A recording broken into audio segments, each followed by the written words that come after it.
Down but not out. ये है आज का पूरा दिन भर का अब तक का कामकाज। थोड़े कमजोर हैं, ऐसे कोई डर वाली बात नहीं। आखिरी 1.5 घंटा वीकली एक्सपायरी का दिन, एक्शन रहेगा भरपूर। शुरुआत करते हैं फाइनल ट्रेड की। स्वागत है आप सबका, नमस्कार। मैं हूं अनिल सिंघवी और नमस्कार, मैं हूं दीपांशु भंडारी। थोड़ी सुस्ती है बाजार में। अरे दीप, मैं तो बहुत सुस्ती में था। आप तो सुस्ती में। अरे पूछे मत, जो 10:30 बजे से 11 बजे हमने जो शो किया उसके बाद ओहो जो फोन कॉल्स और मैसेज आ रहे हैं, मतलब लोगों को मजा आ गया। लोग विश्वास नहीं कर रहे कि वाकई में ऐसा हो सकता है। अनबिलीवेबल है, रिफंड आ गया। मतलब आप पैसे रिकवर हो गए, बहुत बड़ी बात है सर। ये मतलब दो चीजें हो रही हैं। एक, लोग हमें दिल से धन्यवाद दे रहे हैं, तो मैं धन्यवाद देना चाहता हूँ आपको भी, और उन सभी लोगों को जिन्होंने आगे आके अपनी बात रखी। वो आगे आके बात रख रहे हैं तो बात में वजन आता है, वो वजनदार बात आगे पहुंचती है तो उसका असर होता है। दूसरा वजन आपने डाला है, 7.5 करोड़ इंप्रेशंस अगर आते हैं ट्विटर पे किसी एक ट्वीट पर या किसी एक मैटर पर, तो उसका असर क्या होता है वो आपने देखा। ये आपकी सामूहिक ताकत है जो जी बिजनेस के प्लेटफॉर्म पे दिखी है और जिसकी वजह से हुआ है। तो दो लोग हैं इस पूरी कामयाबी के पीछे जिम्मेदार। एक, वो लोग विक्टिम होने के बावजूद हिम्मत करके, क्योंकि हमने बहुत लोगों को कोशिश की, सब नहीं आए, 4-5 ही आए बड़ी मुश्किल से, बहुत मुश्किल से। एक वो, दूसरे आप सब लोग जिनकी वजह से हुआ। तो मुझे दो तरह के मैसेज, एक तो बधाई वाले बहुत मैसेज आ रहे हैं कि चलिए लोगों को पैसा मिला, तो बहुत खुशी हो रही है लोगों को, चलिए वाकई में मतलब अगर हिम्मत करके मेहनत करके काम किया जाए ईमानदारी से तो सॉल्यूशन आता है, रिजल्ट आता है। बिल्कुल सर। दूसरा वो आ रहे हैं जिनकी किसी न किसी तरह की कोई न कोई शिकायत और कंप्लेन है किसी न किसी से। अब मैं आपको एक ही चीज बोलना चाहता हूँ। पहली चीज, बहुत सारे आ रहे हैं, मैं सारे मैसेज देख भी नहीं पाया, मैं कोशिश भी करूंगा। अब इसमें दो चीजें समझिए। मैं समझ सकता हूं कि आपकी एक्सपेक्टेशन हमसे बहुत ज्यादा रहती है, रहनी भी चाहिए, गलत नहीं है। जिस तरह के मैटर हम उठाते हैं उसको लेकर एक बात समझिएगा, शायद हमारे पास उतनी बैंडविड्थ नहीं है कि हम एक एक इंडिविजुअल मैटर को उठाकर उसके लिए बोल सकें और उसकी जड़ में जाके ये पता लगा सके कि किसकी गलती है, किसकी नहीं है, क्या है क्या नहीं है। उन मैटर्स में जो इंडिविजुअल है कि किसी का किसी ब्रोकर से कोई झगड़ा हो गया, किसी का कोई सर्विस रिलेटेड इशू है, किसी कार्ड वाले के साथ में, किसी बैंक अकाउंट के साथ में, किसी लोन अकाउंट में, ठीक है, आप समझिए ये ज्यादातर मैटर इंडिविजुअल है। इंडिविजुअल मैटर में हमारे लिए एक लेवल पर जाके वो उठा पाना संभव नहीं है, न बैंडविड्थ है और न शायद वो प्लेटफॉर्म सही है। हम किस तरह के मैटर उठाने की कोशिश करते हैं जहां पर एक तरह का ट्रेंड है, राइट, और जहां पर एक ही तरह की चीजें कई सारे इन्वेस्टर्स के साथ। फॉर एग्जाम्पल मार्केट माफिया है, सबको फोन आता है ना ट्रेडिंग कैसी चल रही है, सबको फंसाने का चक्कर है। डिजिटल लैंडिंग ऐप वाला, सबको टॉर्चर किया जा रहा है। ये वाले मैटर हैं, हैकिंग वाले कई ज्यादा। तो जहां इस तरह का ट्रेंड है वो मैटर हम ज्यादा उठा रहे हैं। एक चीज, आपके जो मैटर आ रहे हैं उसमें जहां इंडिविजुअली जहां हम मदद कर सकते हैं हम जरूर कोशिश करेंगे। हर एक मैटर आप अगर ये सोचें कि टीवी पे चला जाए वो संभव नहीं है, मुश्किल है। लेकिन हाँ, अगर कुछ मैटर ऐसे होंगे जिनमें सिमिलरिटी दिखेगी, एक तरह के बहुत सारे मैटर आ रहे हैं, तो उस पर हम काम करेंगे। एक दूसरा, प्लीज आपने अभी ट्वीट किया और एक्सपेक्ट मत कीजिए कि आपका मैटर आज और कल में उठ जाएगा। बहुत सारे मैंने ट्वीट ऐसे देखे हैं जो लोग है ना, मतलब गंदा भी लिख रहे हैं कि मैंने आपको कल बोला, अभी तक आपने जवाब नहीं दिया। देखो, एक सिंपल सी चीज समझ लीजिए, अगर आप किसी पे उंगली उठाते तो आपको 4 बार श्योर होना पड़ता है। हमारे पास जब मैटर है, हमने 10 दिन 12 दिन काम किया इस पे, उसके बाद उठाया। अगर यही सारे जो लोग पीड़ित थे वो ये सोचते कि 10-12 दिन हो गए इनको तो देखे, इन्होंने कुछ नहीं किया, अंडे दे रहे हैं, राइट। ऐसा नहीं होता भाई साहब। जब किसी पे आप सवाल उठा रहे हो, पहले आपको अपना होमवर्क करना पड़ता है। आपने तो ट्वीट डाल के छोड़ दिया, मैं कैसे मान लूं 100% जो आपने ट्वीट डाला वही सही है। मैं ये भी नहीं मान रहा कि आपका 100% गलत है, लेकिन अगर कोई ट्वीट है कि कोई इंफॉर्मेशन है, उस पर हमें सामने वाली पार्टी से पूछना पड़ेगा आपका क्या व्यू है, क्या किया, क्यों किया, कैसे किया। सो प्लीज आप ये मान के चलिए 10-15 दिन का टाइम लगेगा। एब्सोल्युटली। हाँ, ऐसा अगर आप ये सोचते हो कि 10-15 घंटे में जवाब नहीं आया इसका मतलब हम बायस्ड हैं, जिसका करना वो आपकी मर्जी भाई साहब। फिर जिसको जो मानना है माने, वो हम दुनिया की सोच बदल भी नहीं सकते। हम ईमानदारी से हमें जो करना है हम करने की कोशिश कर रहे हैं। इसलिए मैं बोल रहा हूँ कि प्लीज एक इंडिविजुअल मैटर में हर एक में हम हेल्प नहीं कर पाएंगे, जो पर्सनल और इंडिविजुअल लेवल पे है वो आपको देखना है। जहाँ इस तरह का ट्रेंड है कि सपोज कोई ब्रोकर डिफॉल्ट हो गया और उसके 50, 100, 200, 500 क्लाइंट के पैसे अटके, वो मैटर हमारे लिए बनता है। एग्जैक्टली। ठीक है, अगर किसी तरह के पेमेंट के इश्यूज एक ही ब्रोकर के साथ हो रहे हैं, कुछ इस तरह के जो हो रहे हैं, जो जहाँ एक ट्रेंड है वो हम कोशिश करेंगे। ये मैं आपको बताना चाहता हूँ, क्योंकि मैंने सोचा कि आज ये बता दिया जाए दीप, क्योंकि अच्छा अचानक से बाहर आई, धड़ाधड़ मैसेज आ रहे, मैं बोले ये क्या हो गया। सो काफ़ी लोगों ने धन्यवाद दिया, तारीफ की। बड़ा काम हुआ है सर आज तो। देखो हम कौन है बड़ा करने वाले, सब मेहनत करो। नहीं हाँ, सर, हम आवाज उठाई, ये बड़ी बात है। हाँ, फिर एक्शन लॉजिकल कंक्लूजन तक हो गया। हाँ, वो आज मजे की बात सुनो। जो तीनों भाई साहब आए थे, बाद में हम शो करने के बाद बाहर आए, उन्होंने बोला ऑनेस्टली, जो हमारे प्यारे सरदार जी थे, बोले सर वो जब मैं पिछली बार आया था, जब आपने चाय पिलाई थी शो के बाद में, और आपने बोला था कि आप चिंता मत कीजिए, हम आगे भी आपकी मदद करेंगे, जहाँ भी आपको मैटर उठाना है, जो करना है। मैंने लगा कि इनका तो शो हो गया, काम हो गया, अब क्या करेंगे ये। लेकिन बोले कि उसके बाद भी लगातार आपके ऑफिस से फ़ोन आना, फॉलोअप होना और ये करना। बोले सर सबसे बढ़िया चीज़ जो उन्होंने, उनमें से एक जो थे, उन्होंने बोली कि इस मैटर ने मीडिया और जर्नलिस्ट के बारे में मेरी धारणा बदली है। कि नहीं तो हम ये सोचते थे कि ये सब लोग खाली है ना नाम के लिए हैं, कोई काम का नहीं है, खाली टीआरपी के लिए करते हैं, खाली दिखावे के लिए करते हैं, अपना काम हो गया ठीक है। लेकिन वाकई में है, और ऑनेस्टली मैं कहूँ कि हाँ, थोड़े और दूसरे चैनल्स, दूसरे अखबार ये सब इस तरह से करने लगे तो हम ये एक मार्केट प्लेस को और बेहतर बना सकते हैं। तो हम सब मिलके करें इन्वेस्टर्स के इंटरेस्ट में। तो बस यही कह रहा था। Thank you. बड़ा इनाम है सर, ये तो बहुत बड़ा है। ये मतलब बाकी चीज़ें बेकार है। ये जो सेंटर ये पूरे प्रोफेशन के लिए आया है, ये सिर्फ हमारे लिए नहीं है, ये पूरे प्रोफेशन के लिए। अच्छा लगता है कि हम अच्छे प्रोफेशन में और नाम बढ़ा है इसका। नहीं तो क्या आज मतलब सब बहुत ईजी है ना बोलना, मीडिया तो बिकाऊ है बोलने में क्या। हाँ, बहुत ईजी है बोलना, बहुत ईजी है। एक सेंटेंस दे दिया, क्या है, आप किस किस को जवाब दोगे।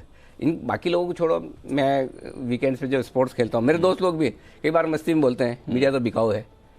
हाँ भाई, तुमने किस किस को खरीदा बताओ जरा तो वो कहने के लिए ईजी है जी, लेकिन आप जब करते तो बड़ा मुश्किल होता है। आप कई लोगों से आप नफरत मोल लेते हैं, दुश्मनी मोल लेते हैं, उनके गुस्से का शिकार आप कब होंगे आपको खुद को पता नहीं। हम वो रिस्क लेके वो काम कर रहे हैं और उसके बाद अगर कोई बोले तो वो चुभता है। बट ठीक है, जब इतना प्यार मिलता है लोगों से तो सब कमी दूर हो जाती है। चलिए, बढ़िया नाम हुआ, अच्छा हुआ और बढ़िया रहा हमारे सारे फॉलोअर्स और व्यूअर्स के लिए भी। आइए सर, बाजार पर भी एक बार थोड़ी नजर डाल लेते हैं क्योंकि एक्शन अब वापस गर्म हो रहा है। बड़ी बात है, देखिए बात करते रहते पॉजिटिव में आ गया, बताएं बड़ी बात है। इसीलिए तो इंतजार कर रहा था इतनी देर, इसलिए बोल रहा था पॉजिटिव में आ जाए तो फिर उसके बाद अपना काम शुरू करें। वो तो फालतू का ज्ञान था। आइए, बाजार की 7 दिनों की तेजी पर ब्रेक जरूर लगाए, ब्रेक भी नहीं लगा, स्पीड धीमी हुई है। 40-45 पॉइंट निफ्टी नीचे, बैंक निफ्टी हरे निशान में आने की कोशिश करता हुआ सेंसेक्स 150 पॉइंट नीचे बचा है। नेस्टिक फ्यूचर्स 45 अंक नीचे, डाउ फ्यूचर्स 83 अंक नीचे। कहां से आ रही है मजबूती और कहां से आ रही कमजोरी? प्राइवेट बैंक्स और यहाँ पर थोड़े से सपोर्ट दे रहे हैं निफ्टी को। एफएमसीजी और रियल एस्टेट शेयर भी मजबूत है, ये इंडेक्स आधा से 1% मजबूत है। आईटी आज सुबह से दबाव में है, 1% नीचे आईटी इंडेक्स है। डाउ फ्यूचर्स मैंने बताई दिया आपको 80-85 अंक नीचे। यूरोप सपाट है, काम करने के मूड में नहीं। हाँ, और नहीं है तो हमें बोलने में कोई हर्ज नहीं काम करने में, हमारा भी कई बार नहीं होता मूड, उसमें क्या है। तो ये है अब तक की बड़ी बात। Agreed sir. तो चलिए, बड़ी बात है इस समय की नजर है बाजार के पूरे एक्शन पर। एक बार जरा मूड माहौल भी थोड़ा समझा दें बाजार का सर, क्योंकि चलिए अमेरिका थोड़ा फिसला था, 7 दिन हम ऊपर गए थे तो लग रहा था कंसोलिडेशन होगा, वीकली एक्सपायरी है, बट उस लिहाज से देखें तो उतना खराब एक्शन नहीं है। इनफैक्ट बैंक निफ्टी बार बार कोशिश कर रहा है बाजार को ऊपर रखने की। दीप, यही है ना बात कि मतलब एक खाली दाव को छोड़ दो तो क्या नेगेटिव मुझे बताओ। करेक्ट। और इसीलिए सुबह हम बात कर रहे हैं कि नीचे आएगा तो हमको लेना ही है। आप देखिए आज का लो है 17,850, एग्जैक्टली जहां लेना है वहां से आपका घूम गया। बैंक निफ्टी 39,300 के आसपास का लो, ये तो वहां तक पहुंचा भी नहीं जो लेने की रेंज थी। एक्चुअली देखा जाए 325 पे थोड़ी थी, एक्चुअल रेंज तो 125 से 250 थी, वहां तक तो आप आए भी नहीं। और ऊपर से हरे में आने की कोशिश कर रहे हो। ऐसा भी नहीं कि आप 39,500 पार किए, 39,500 पार करके टिके भी बहुत देर। करेक्ट। पहला हाफ तो बहुत मजबूत था, देखो पहाड़ी जो बनी है कि ग्रीन वाली बनी है। एग्जैक्टली, है ना, अच्छी खासी। ये सावन महीने वाली पहाड़ी, अब जो पहाड़ियां बन रही छोटी छोटी पतझड़ वाली है। तो ठीक है, हम ठीक है, कोई दिक्कत नहीं। ज्यादा एनालिसिस अभी यहाँ नहीं करूंगा, वो इसलिए नहीं करूंगा दीप कि अभी मेरे डेटा तैयार हो रहे हैं। आज एक्सपायरी का दिन है, मैं हो सकता है अगर मौका मिला मैं 2.25 पे ही कर दूंगा आज काम। अच्छा, डेटा ऐसा बन रहा है। हाँ, सेठी साहब के आने के पहले निपटा लेंगे। चलिए, डन सर, ठीक है। तो थोड़ी देर में लेते हैं एनालिसिस स्ट्रैटेजी। आइए तब तक आपको बता देते हैं खबरें और साथ ही ट्रिगर्स। कुशल अरमान दोनों तैयार। कुशल, गुड आफ्टरनून, बताएं ट्रिगर्स। गुड आफ्टरनून दीप। ट्रिगर्स के लिहाज से आज सिरमा एसजीएस टेक्नोलॉजीज के आईपीओ का आखिरी दिन है। सिरमा शर्मा जी सिरमा क्या क्या कहे सर। हमें तो खुशी हुई। एसएसजीएस कुशल हमें तो खुशी हुई, हमारे दर्शकों को भी बहुत खुशी हुई जो आपने बोला। सबसे ज्यादा किसको हुई सोचिए, एनी गेसेस? उधर पड़ोस में वो खुद बोल रहा है अरमान मुझे कि मेरे जैसे और भी हैं। जी सिरमा एसजीएस टेक्नोलॉजी, इसका नहीं तो आप शर्मा भी बोल सकते हैं, कोई दिक्कत नहीं। बिल्कुल सर। तो यहाँ पर इस आईपीओ का आज लास्ट डेट है सब्सक्रिप्शन करने के लिए। इशू साइज 840 करोड़ रुपए का है और इसके साथ साथ ग्लोबल इवेंट के लिहाज से यूरोप के जुलाई महीने के सीपीआई आंकड़े भी आते हुए नजर आएंगे। 19 अगस्त कल एक्स डिविडेंड ट्रेड करेंगे काफ़ी सारे काउंटर्स, जिसमें Sun Pharma, Power Grid, BPCL, Astral Limited, साथ ही चंबल फर्टिलाइजर, गुजरात गैस और हिंदुस्तान एरोनॉटिक्स जैसे स्टॉक शामिल हैं। यही नहीं, ग्लोबल इवेंट के लिहाज से एक्शन कम नहीं है, जिसमें जापान के जुलाई महीने के सीपीआई आंकड़े आएंगे और यूनाइटेड किंगडम यूके के जुलाई महीने के रिटेल सेल्स आंकड़े भी आपको कल के सत्र में आते हुए नजर आएंगे। 20 अगस्त शनिवार कार ट्रेड टेक्नोलॉजीज, इसका एंकर लॉक इन पीरियड खत्म होता हुआ दिखेगा और साथ ही 22 अगस्त पारादीप फॉस्फेट्स, इसका भी आपने ध्यान किया होगा, तो इसका भी एंकर लॉक इन जो है वो खत्म होता हुआ दिखेगा सोमवार को। और साथ साथ सीरीज 2 जो है सॉवरिन गोल्ड बॉन्ड स्कीम की FY23 के लिए, उसका सब्सक्रिप्शन खुलता हुआ नजर आएगा 22 अगस्त से और लास्ट डेट सब्सक्रिप्शन की 26 अगस्त होने वाली है। और एक्स डिविडेंड के लिहाज से HPCL पर नजर रखिए, क्योंकि इन्होंने जो 14 रुपए का डिविडेंड दिया था वो भी एक्स डिविडेंड ट्रेड होगा। तो ये है आपके लिए ढेरों ट्रिगर्स जहां पर रखनी है नजर। आइए जानते हैं खबरों वाले शेयर्स भी। अरमान बताएं। गुड आफ्टरनून जी। सबसे पहले पावर मैक पर ध्यान रखिएगा, क्योंकि कंपनी को लगभग 6160 करोड़ का एक ऑर्डर मिलता हुआ दिखा है और ये FGT का जो कारोबार है उसके लिए ये जो है इनको ऑर्डर मिलता हुआ दिखा है। ऑरबिंदो फार्मा, GLS फार्मा में 51% हिस्सेदारी का इन्होंने अधिग्रहण पूरा कर लिया और ये जो हिस्सेदारी खरीदी है लगभग 30 करोड़ के आसपास इन्होंने खरीदी है। इन्फोसिस पर भी ध्यान रखिएगा, क्योंकि सूर्योदय स्मॉल फाइनेंस बैंक से इनको एक ऑर्डर मिलता हुआ दिखा है और ये डिजिटल बैंकिंग को लागू करने के लिए ये जो है ये ऑर्डर ही मिलता हुआ दिखा है। M&M का अपडेट आता हुआ दिखा है जुलाई महीने का, जिसमें उन्होंने जो टोटल उत्पादन अगर यूनिट्स देखेंगे तो वो लगभग 28% बढ़कर आती हुई दिखी है। जिंदाल स्टेनलेस, वर्धमान स्टील और टाटा स्टील पर भी ध्यान रखिएगा, क्योंकि स्पेशलिटी स्टील के लिए जो PLI आवेदन की जो तारीख है वो आगे बढ़ा दी है और अब जो तारीख आई है जो बढ़कर हो चुकी है वो 15 सितंबर तक तारीख आगे बढ़ चुकी है। डेटामेटिक्स पर भी ध्यान रखिएगा, क्योंकि एक्सेस फेयर्स ने कंपनी के साथ एक करार कर लिया है और ये एयरफेयर सर्विसेज को बेहतर बनाने के लिए जो करार है वो किया गया है।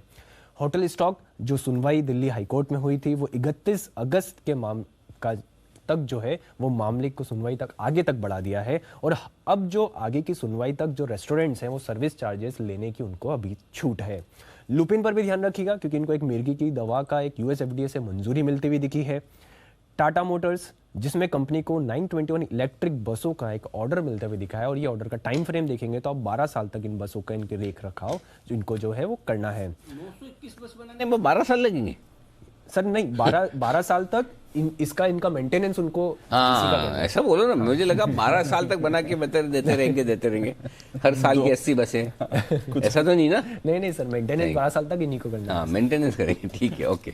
मारुति सुजुकी की भी ध्यान रखिएगा, जिसमें उन्होंने मारुति की जो ऑल्टो K10 है वो लॉन्च कर दी है। स्पाइस जेट, जिसमें क्रेडिट स्विस के साथ जो है एक मामला है वो खत्म होता हुआ दिखा है और अंत में काफ़ी सारी ब्लॉक डील्स है, जिसमें सबसे बड़ी तो सोना BLW जो हमेशा चर्चा में रही है। 16% इक्विटी का सौदा, 9.6 crore shares. Axis bank 24 lakh, Zomato 56 lakh, ICICI bank 12 lakh, ONGC 30 lakh और एम्बेसी ऑफिस रीट लगभग 3.3 करोड़ शेयर्स के कई सौदे किए गए हैं। ओके, तो ये है ढेर सारी खबरें जिन पर रहेगा आपके लिए एक्शन। तैयार है एक्सपर्ट्स का दमदार पैनल और लाइन लगा के खड़े हैं बहुत सारे लोग बिगुल के लिए, और जब लाइन लंबी होती है तो मुझे बड़ा मजा आता है एक एक को लाइन में खड़ा करने में। लेकिन हमेशा की तरह सबसे आगे तो वागले साहब हमारे सम्मानीय बुजुर्ग, सॉरी, सबसे एक्सपीरियंस अनुभवी सम्मानीय वागले साहब के लिए बिगुल वागले का wonder.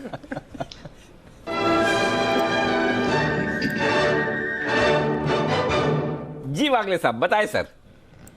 Anil ji good afternoon. Deepanshu good afternoon. Anil ji आज मुझे आप कुछ भी कहिए, मुझे कुछ बुरा नहीं लगेगा, क्योंकि आपने इतना अच्छा प्रोग्राम किया है। मतलब मैंने एक मूवी देखी थी सरकार, सरकार, हाँ, कैरेक्टर जैसा मुझे वो कैरेक्टर जैसा महसूस हुआ आप में, और आपने प्रैक्टिकली रेगुलेटर का काम किया है। मैं आपको चढ़ाने की कोशिश नहीं कर रहा हूँ, और ऐसा मैंने कभी आज तक स्टॉक मार्केट में नहीं देखा है। मतलब अरे सर, थैंक यू। इतने साल में एक साथ काम किया है, तो मुझे ये सब कहने की ऑन एयर जरूरत नहीं है। बिल्कुल ठीक बात है, आप समझते हैं, जानते हैं, लेकिन फिर भी मुझे जो जेन्युइनली लगा तो, और वो आपकी मतलब तारीफ करने में स्टॉक का भाव निकल गया। अब जब सर निकल ही गया, थोड़ी और कर दो। नहीं, आपके शब्द सर आंखों पर, और आपके पास तो वो हक है, राइट है, कभी हम गलत करें तो आप कान पकड़ के ये भी बोल सकते हो कि ये ठीक करो या ये करना चाहिए। उतना आपके लिए हमारा दिल में आपके लिए वो रेस्पेक्ट भी है वागे साहब, इसीलिए हम हमेशा वो आपसे गाइडेंस भी लेते हैं। बताए सर, भाव तो निकल गया, अब क्या करें? अच्छा, वैसे स्टॉक भी आप ही का है, ओके, तो उसमें मुझे आपकी व्यू चाहिए जी। सीमेंट स्पेस में मुझे मोमेंटम दिखता है, इंडिया सीमेंट में ब्रेकआउट आया, अभी 205 हो गया, मेरे रडार पर ये 203 पे आया है। तो अगर थोड़ा सा हल्का सा नीचे आता है 204 203, वो सही भाव होगा। 3 रुपए की रिस्क होगी, 200 रुपए 50 पैसे का स्टॉप लॉस, और 210 से 215 तक की मूव में देख रहा हूँ 1 से 2 दिनों में। शायद मंडे को 212 215 के लेवल्स देखने को मिल सकते हैं। बिल्कुल 100% मैं आपके साथ हूँ इस मामले में, और मेरा टारगेट दिवाली तक का 225 का था, पहले 215 था, हमने 170 रुपए से हम लगातार इसको रिकमेंड करें कि डिलीवरी लेके छोड़ दीजिए। 225 आपसे लगता है टारगेट रिवाइज करना पड़ेगा, और इसके लिए बधाई एक और सुमित जी को भी। बिल्कुल सुमित जी कल या परसों, सुमित जी परसों दिया था शायद आपने इंडिया सीमेंट, जहां तक मुझे याद है 195-96 में। अनिल जी कल सर बधाई, बहुत ही बढ़िया मूव, हाँ कल ही दिया था, करेक्ट। आपके टारगेट्स आगे सर, वो लगवाऊं स्टैम्प? बिल्कुल अनिल जी लगाइए, और टारगेट के ऊपर है, और अभी जो वागे साहब के टारगेट है वो भी थोड़ी देर में अचीव होंगे, आज या कल में। क्या बात है, बधाई, बहुत ही बढ़िया। देखो लो, वागले साहब की तरफ से भी अब आ गया, तो बधाई आपको। और आइए बिगुल कुणाल जी राकेश जी के लिए चार्ट कॉर्नर का।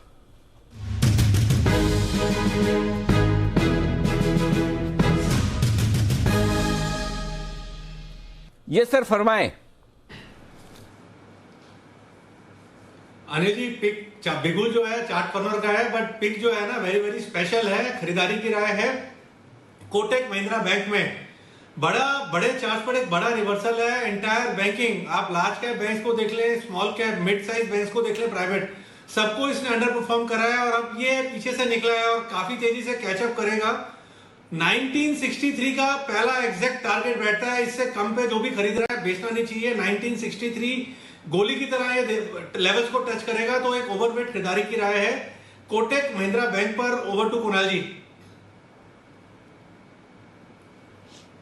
अनिल जी देखिए, एक क्लियर ब्रेकआउट आता हुआ दिख रहा है, एक बुलिश पेरेंट पैटर्न बना था जिसका ब्रेकआउट चार्ट पर आता हुआ दिख रहा है, तो इन स्तरों पर बाय करके चलें। जिस भी भाव पर खरीदे 25 रुपए नीचे स्टॉप लॉस रख लें, 25 रुपीज नीचे स्टॉप लॉस रखना है। पहला टारगेट होगा 1950 का, 1950 का इवेंचुअल टारगेट है इसका 1983 रुपए का, 1983 का, तो 1950 1983 के टारगेट के लिए बाय करना है कोटक महिंद्रा बैंक। और अनिल जी एक छोटी सी टिप्पणी मुझे करनी है, तो जब समय हो तो अनिल जी आ जाइए। देखो समय का क्या भरोसा कुणाल जी, जो है अभी है, कर डालो। अनिल जी टिप्पणी ये है कि अनिल जी देखिए, अभी आप कह रहे थे, मैं आपका वक्तव्य सुन रहा था जी, आप ये कह रहे थे कि भाई देखिए हम बहुत रिस्क लेते हैं। तो अनिल जी एक पुरानी बात मुझे याद आई अनिल जी, जब आपने वो मुहिम चलाई थी इंदौर वालों के, इंदौर से जो SMS आते थे मार्केट माफिया कि ट्रेडिंग टिप्स वगैरह आएंगी, तो अनिल जी मुझे मार्केट माफिया, तो अनिल जी उस समय आप इंदौर, आपको जाने का मौका पड़ा था, और मैंने भी आपको सलाह दी थी कि अनिल जी इंदौर न जाएं, क्योंकि अनिल जी जिस तरह का उस समय माहौल था। लेकिन अनिल जी आपने उस समय भी रिस्क लिया, और अनिल जी जो आप काम करते हैं इसमें कई सारे लोगों ने मुझे कई बार ये कहा है कि अनिल जी जो ये मुहिम चला रहे हैं इनको डर नहीं लगता है क्या? तो मैंने कहा इन्हें अपने काम से इतना प्रेम है, इन सब चीजों की परवाह अनिल जी नहीं करते हैं। तो अनिल जी वाकई में आज जो आप काम कर रहे हैं इसके लिए मेरी ओर से, हम सभी की ओर से बधाई अनिल जी। आप थैंक यू सर। अरे ऐसा कोई लोग इतना ज्यादा बोले तो मुझे डरा दिया करो आप बोल के कि अनिल जी डरा करो, लेकिन ये तो मजाक की बात है। देखिए मुझे याद है जब मैं इंदौर गया था, और अच्छा मैं तो बोल के गया था कि मैं इंदौर जाने वाला हूँ इस वीकेंड में प्रोग्राम, और उस दिन बड़ा इंटरेस्टिंग चीज़ हुई भी। वो जो अभय प्रशाल स्टेडियम है वहाँ पर, वहाँ प्रोग्राम था, बड़ा प्रोग्राम था, 5,000 से ज़्यादा लोग आए हुए थे। उस इन्वेस्टर एजुकेशन प्रोग्राम था। बाहर काले वाले झंडे लेके आए थे काफ़ी लोग। क्या बात बहुत अच्छा था कि इंदौर के वो पुलिस कमिश्नर वगैरह वहाँ पर थे वो सब, लेकिन लेके भी आए उस दिन। मैंने कहा वाह, काले झंडे नेता हुआ ना मामला ये तो ऐसा है। तो ठीक है, देखो ये बात तो सही है, आप कोई भी एक्शन लेंगे, कुछ भी ऐसा करेंगे तो कुछ लोगों को तकलीफ होगी, लेकिन बात तो ये जो सही है वो सही है, जो गलत है वो गलत है। अगर कोई मैटर गलत है तो उसके खिलाफ किसी न किसी को तो बोलना पड़ेगा, नहीं बोलेंगे तो कैसे चलेगा। बाकी तो देखो क्या है, जो किस्मत में होना होगा लिखेगा, जो जितने दिन लिखवा के लाया उतने रहेगा, और क्या है, बात खत्म। सिंपल सी चीज़ है। जवाब किसी और को थोड़ी देना, अपने आप को ही देना है। एनीवे, तो कुणाल जी धन्यवाद सर, बिल्कुल आपने वो पुरानी बातें भी याद दिला दी। आइए बढ़ते आगे, और तैयार है हमारे साथ हिमांशु जी, और हिमांशु जी के लिए बिगुल हिटमैन हिमांशु।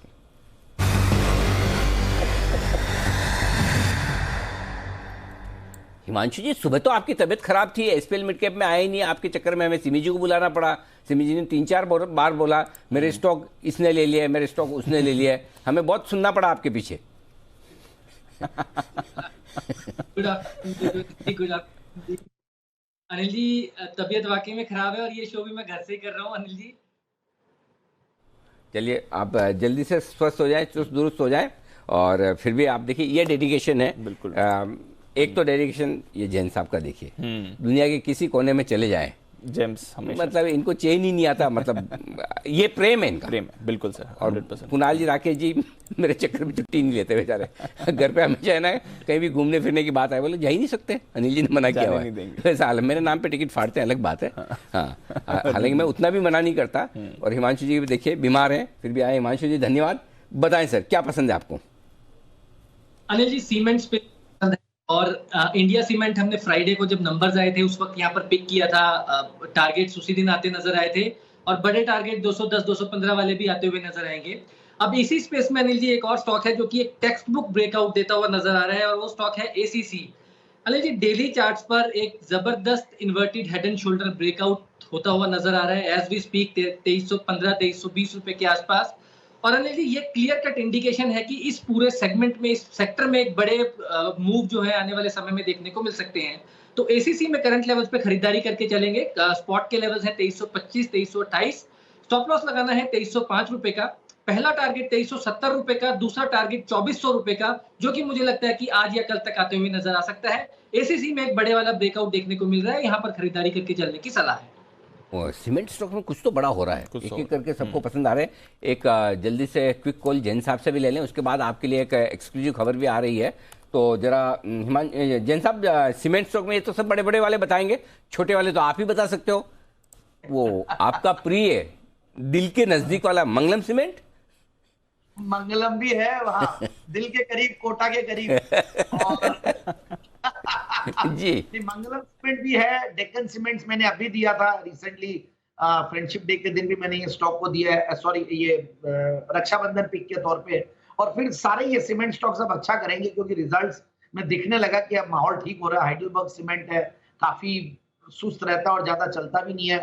फिर मुझे लगता है कि जितने भी ये बड़े सीमेंट स्टॉक्स है जैसे एसीसी और इनकी जो बात कर रहे थे, ये सब एक्चुअली में बहुत बढ़िया परफॉर्म करने वाले, और आने वाले दिनों में मुझे लगता है कि इन सब में जबरदस्त चाल आने वाली, क्योंकि रॉ मटेरियल्स के कॉस्ट को लेकर जो 2 क्वार्टर्स खराब गए हैं, इनफैक्ट लास्ट क्वार्टर में फिर भी थोड़ी बहुत बेहतर रिजल्ट्स आए हैं। जून वाला क्वार्टर इतना बुरा नहीं था जितना मार्च वाला था।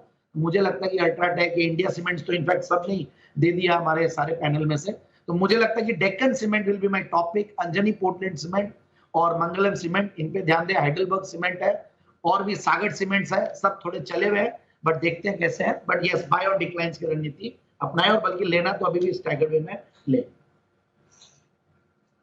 ये है आपके लिए सीमेंट स्टॉक्स में बेहतरीन कवरेज जैन साहब की तरफ से। आइए बढ़ते आगे, IEX, इससे जुड़ी एक बड़ी खबर आपके सामने आ रही है और इस खबर के पहलू बताने के लिए तैयार है, और खबर बताने के लिए तैयार है हमारे संवाददाता तरुण शर्मा हमारे साथ जुड़ रहे हैं इस वक्त। तरुण, बताइए पहले तो क्या है पूरी खबर, क्या कुछ हुआ है डिस्कॉम्स के साथ जिसका असर IEX पर पड़ेगा?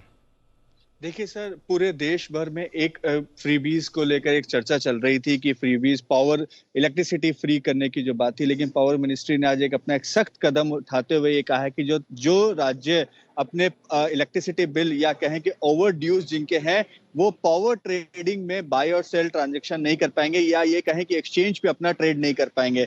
तो ऐसे 13 राज्यों को चुना गया है जिनके ओवर ड्यूज जो है वो बहुत ज्यादा हैं, जिसमें महाराष्ट्र है, कर्नाटक है, मिजोरम है, मणिपुर है, मध्य प्रदेश है, आंध्र प्रदेश है। ऐसे राज्य हैं जिनके ओवर ड्यूज बहुत ज्यादा है। उनको अब जो पावर एक्सचेंजेस हैं, चाहे वो IEX हो या PXIL हो, उनको ट्रेडिंग पे रोक लगा दी है। वो ना बाय कर पाएंगे ना सेल कर पाएंगे। तो 13 राज्य, अब ये एक संकट उन राज्यों के ऊपर आ गया है कि वो अपनी इलेक्ट्रिसिटी को कैसे लेकर आ पाएंगे, क्योंकि अब वो ट्रेड नहीं कर पाएंगे। ये एक पावर मिनिस्ट्री का इंस्ट्रक्शन जो है वो आज आया है, और क्योंकि इन राज्यों की जो 13 राज्य हैं, इनके सबसे ज्यादा ड्यूज बाकी थे। तरुण, आप ये कह रहे हैं कि मैटर ये है कि ये 13 राज्य जो हैं, इनके बिजली वितरण विभाग जो है, मंत्रालय जो है, उन्होंने जो पेमेंट करनी चाहिए सरकार को पेमेंट नहीं किया पावर मिनिस्टर को, बराबर है। इसलिए पावर मिनिस्टर ने कहा कि अब आप नए कॉन्ट्रैक्ट नहीं करोगे, करेक्ट। और ये नए कॉन्ट्रैक्ट करने के लिए जाते हैं इंडियन एनर्जी एक्सचेंज IEX पर, राइट। बिल्कुल सबसे बड़ा एक्सचेंज पावर के लिए IEX। तो IEX के लिए अब अगर 13 राज्य, जिसमें से भी बड़े कौन से हैं आपके, आंध्रा, तेलंगाना, कर्नाटक, राजस्थान टाइप के, महाराष्ट्र, ये हो गए, है ना। अगर ये बड़े राज्य अगर वहां काम नहीं करेंगे तो अंदाज से कितना 40% वॉल्यूम गिरने का, 40 से 45% वॉल्यूम गिरना। अब ये दूसरी चीज बताओ, चलो ये तो हो गया कि एक्शन है, एक्शन लेने के पीछे वजह क्या है? बिल्कुल ओवर ड्यूज की वजह से इनके खिलाफ एक्शन लिया गया, पैसे नहीं दे रहे, ठीक है, बिल्कुल। अब ये बताइए कितना लंबा चलेगा? क्या वाकई में IEX के लिए इतना नेगेटिव है? क्या बहुत लंबा चलने वाला है कि 2, 4, 6 महीने लग जाएंगे, जब तक पैसे नहीं आएंगे तब तक वापस ट्रेडिंग शुरू नहीं होगी, या शॉर्ट टर्म वाला ही मामला है?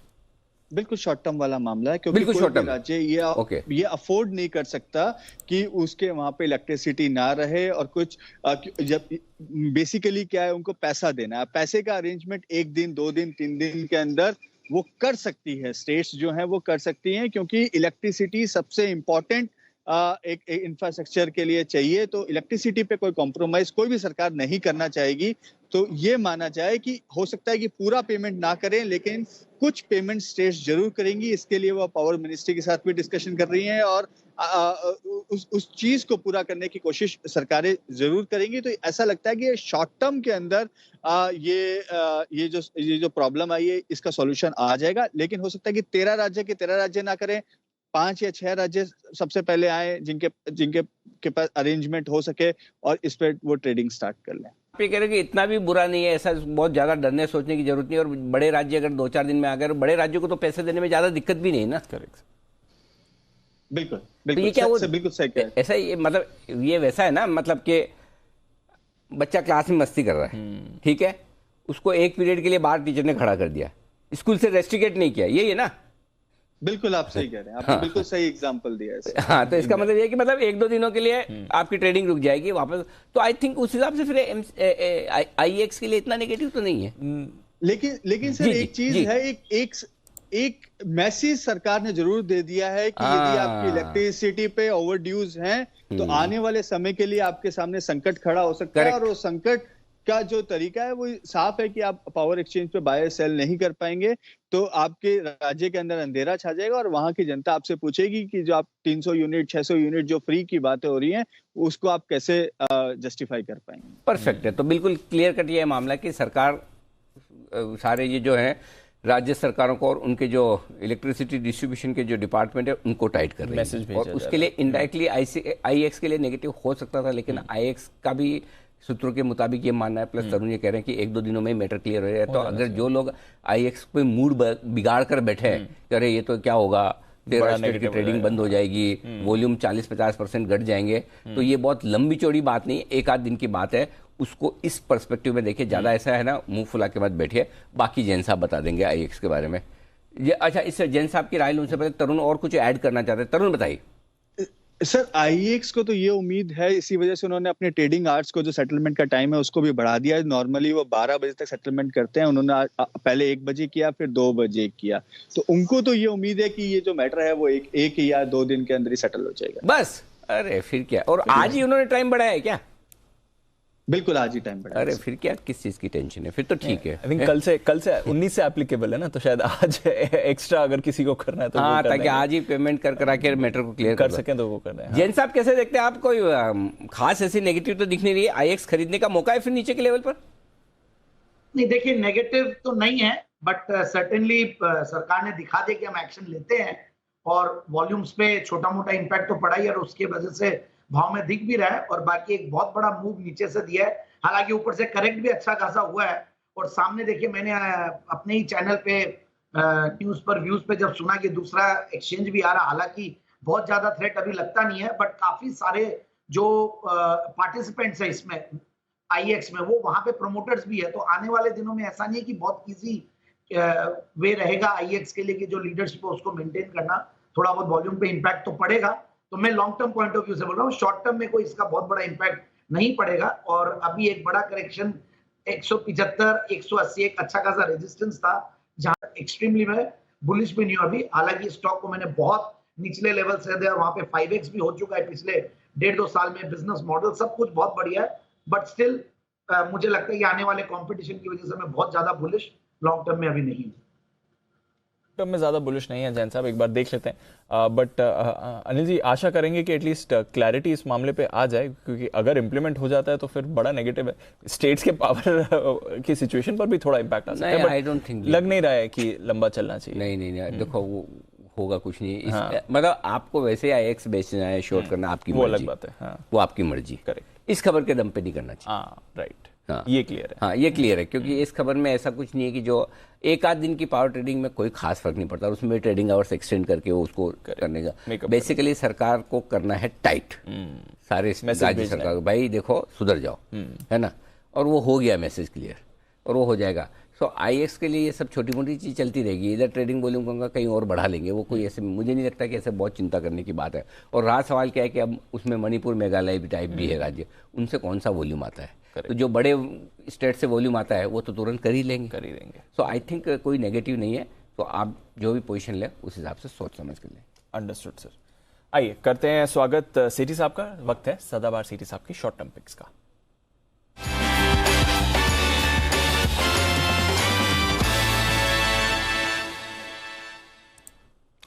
स्वागत है सेठी साहब। गुड आफ्टरनून सर, बताएं क्या करना है इस समय बाजार में? Good afternoon Deepanshu, good afternoon Anil ji. पहले तो अनिल जी कल वाले स्टॉक का जिक्र करना है। एक एक्रिस्टिल कल मैंने रिकमेंड किया था 640 के लेवल पे 665 के शॉर्ट टर्म टारगेट थे, जो मेरे बोलते बोलते अचीव हो गए। आपने टारगेट रिवाइज करने को कहा, मैंने कहा दिवाली तक 750-800 के भाव आएंगे। आज ही इस स्टॉक ने हाई टच करे हैं 738 रुपए के, और अभी भी 720 पे है, 10% ऊपर है कल वाला स्टॉक आज। बहुत ही बढ़िया, बधाइयाँ, क्या बात है अनिल जी। अरे वो इंडिया सीमेंट भी तो आपने बोला था। हाँ बिल्कुल अनिल जी, आप अभी थोड़ी देर पहले जब इंडिया सीमेंट के बारे में बात कर रहे थे तो भूल गए थे मुझे। नहीं, कोई भूला नहीं। अरे भाई साहब गजब कर रहे हो, मुझे पता है 15 मिनट बाद आप आ रहे हो तो आपके सामने बोलूं ना। ठीक है बात अनिल जी, सॉरी। तो वो इंडिया सीमेंट मैंने 193 के लेवल पे लास्ट वीक ही रिकमेंड किया था, और उस दिन थोड़ा बड़ा 205 का टारगेट दिया था, जो कि मुझे लग रहा था थोड़ा डिफिकल्ट है, समय लग सकता है, बट आज वो भी टारगेट आ गए। और अनिल जी सीमेंट सेक्टर पूरा फोकस में, और आज जो मेरी पहली पिक है कैश मार्केट की, वो जब आपने 205 रुपए का टारगेट दिया था उस दिन आपको लगा टाइम लगेगा, किसी ने आपको सपोर्ट किया कोई तन और मन से? नहीं अनिल जी, बहुत जन ने किया, परसों कल सुमित ने किया, उसके बाद फिर आज भी अभी 2-3 रिकमेंडेशन आई है, नाम तो अब सब मुझे उसके याद पहले उसके बाद। अच्छा उसके पहले अनिल जी आपने तो 170 में किया हुआ है, और आप तो इसके चक्कर में दिवाली को भी प्रीपोन करने की बातें कर रहे हैं। क्या मैं आप सब लोगों की याद रखने के चक्कर में अपने वाले भूल जाता हूँ कभी। बहुत बहुत बधाई सेठी साहब, आपने एकदम सही वक्त पर बताया, जोर से भागा भी है, इसकी बधाई स्वीकार करें। बताएं सर आज क्या इरादा है? आपने भी बहुत 170 के लेवल पे और 250-250 के भाव दिवाली तक बोले। मुझे लगता है दिवाली तो कोई बहुत ही दूर हो जाएगी, ये तो कुछ ही दिन में आने वाले हैं।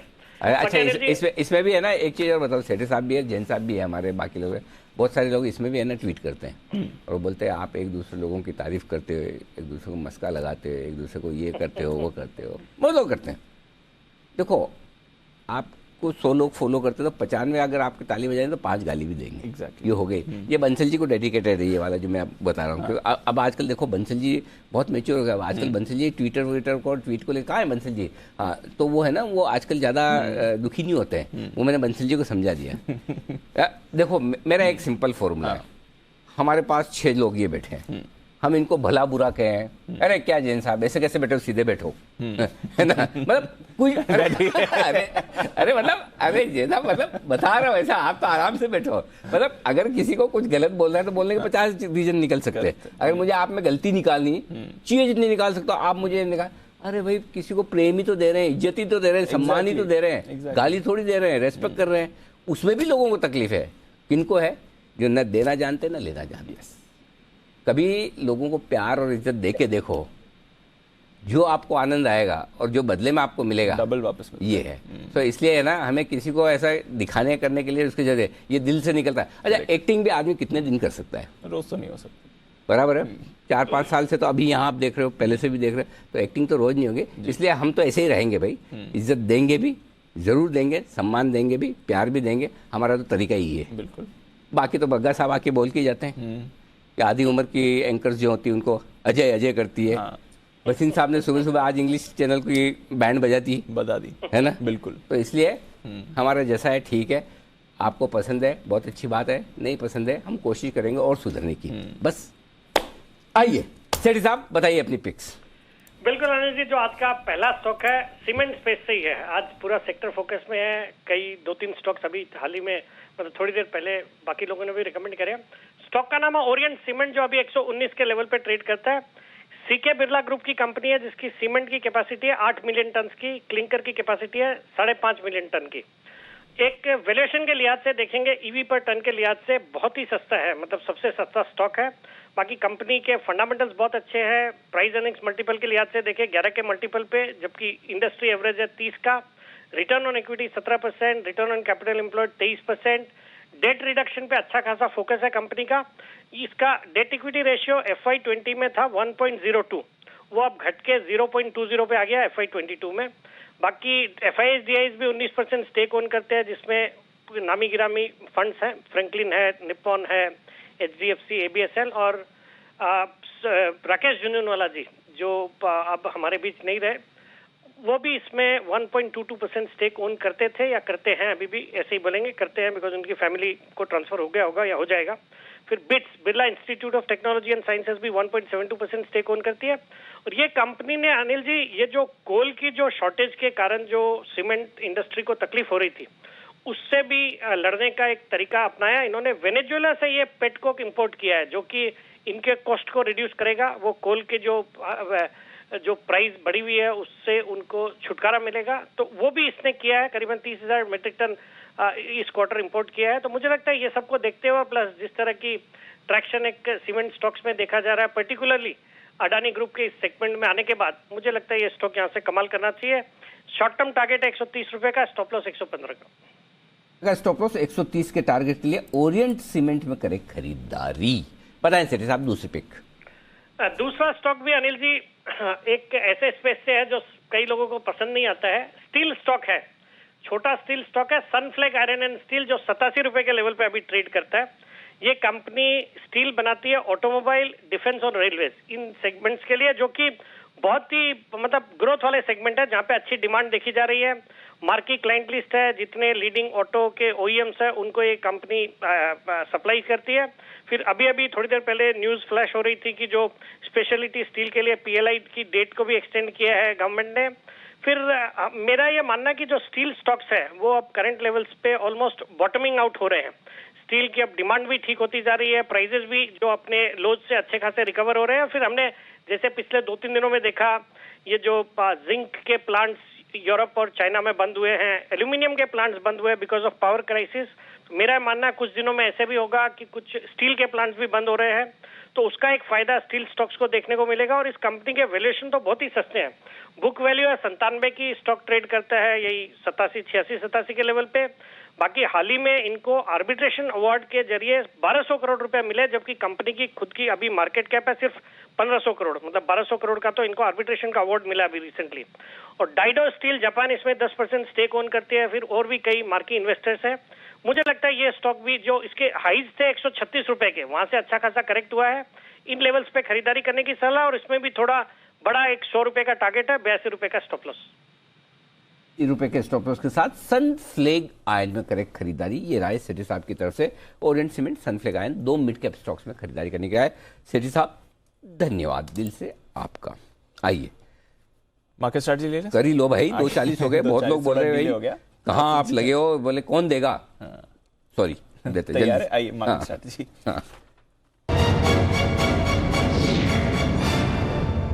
डिले की एक अच्छी बात हो गई, डाउ फ्यूचर 70 पॉइंट नीचे थे शो की शुरुआत में, पूरे रिकवर होकर पहले 70 थे, आज 7.0 है, अब 7.0 डेसिमल आगे आ गया। तो डाउ पूरे रिकवर हो गया है और नास्डैक फ्यूचर्स भी पूरा रिकवर हो चुका है। हमारे बाजार भी ठीक दिख रहे हैं। एशिया में तो आज थोड़ा आपने सुस्त एक्शन जरूर देखा है। यूरोप की भी बात करें तो पॉजिटिव एक्शन है सर, यूरोप ठीक दिख रहा है। कच्चा तेल $95 पर, कोई परेशानी नहीं है। बताएं सर। अभी तक कोई संकेत दीप ऐसा है नहीं जहां आपको ये सोचना कि खराब होगा। हाँ, मैं बार बार इसीलिए बोल रहा हूँ, आज भी हमने नीचे खुलने के तक लेना ही है। क्लियर कट आपको लेने की रेंज में आपको दिमाग नहीं लगाना है, खाली यही डिसाइड करना है कि लेना कहाँ है, और लेना पहले सपोर्ट रेंज में ही ले लेना है। इंपॉर्टेंट तक तो आता ही नहीं है। exactly. तो सिंपल चीज़ है दी। पहले डेटा बता दूं जी, 17,800 के नीचे बंद नहीं होंगे। अब आप कहोगे 125 पॉइंट दूर, हमको भी पता है, ठीक है, अच्छी बात है। 17,900 अब से लेकर 3 बजे तक मेक और ब्रेक का, 3:05 तक। और ये बहुत इंटरेस्टिंग चीज़ है दीप। आज सुबह भी मैं आपको ये बोल रहा था, आपको 17,900 से गिनना है कि आप मंदी में है कि नहीं है। करेक्ट।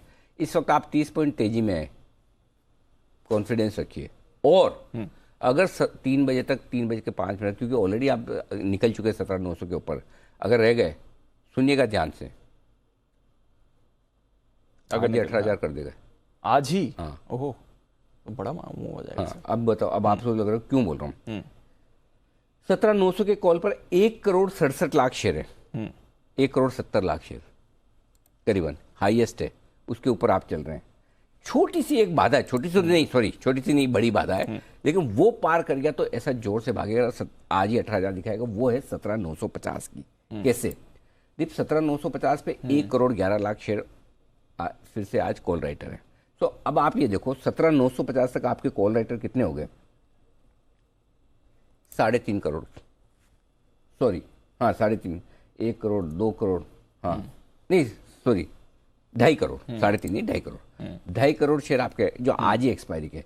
इसीलिए आपको क्या चाहिए, आप 17,900 के ऊपर टिके, और 17,950 पार कर जाए अगर 3:05 के पहले, तब तो 100% आज 18,000 आने के पूरे चांस है।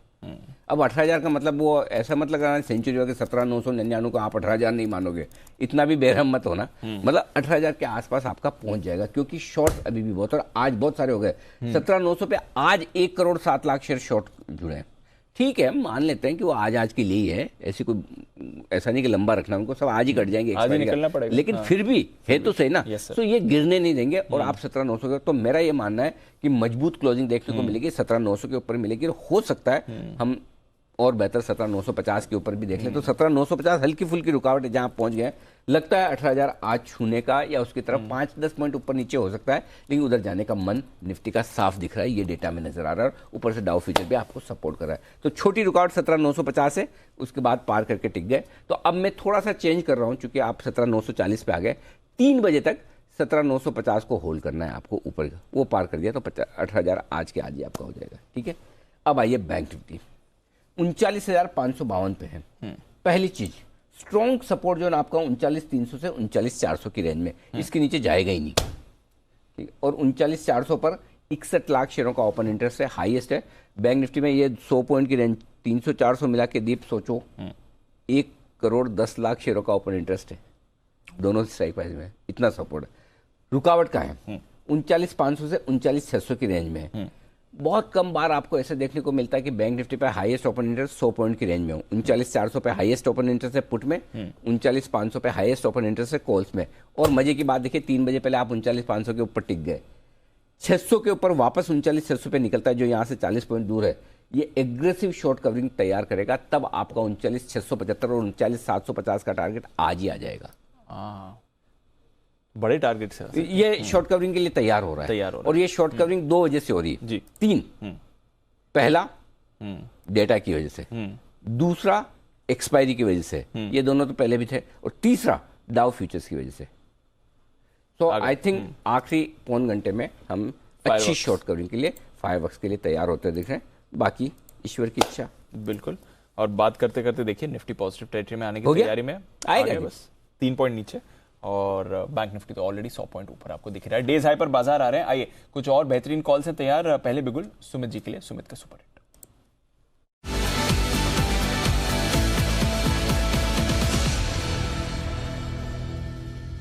बताएं सर। का स्टॉक है, सीमेंट सेक्टर में ही मोमेंटम है, तो छोटा स्टॉक मेरी रडार पे आया है जिसका भाव चल रहा है 70 रुपए 25 पैसे, 70 रुपए 30 पैसे। स्टॉक का नाम है श्री दिग्विजय सीमेंट। श्री दिग्विजय सीमेंट के अंदर डाउनवर्ड स्लोपिंग का ब्रेकआउट है।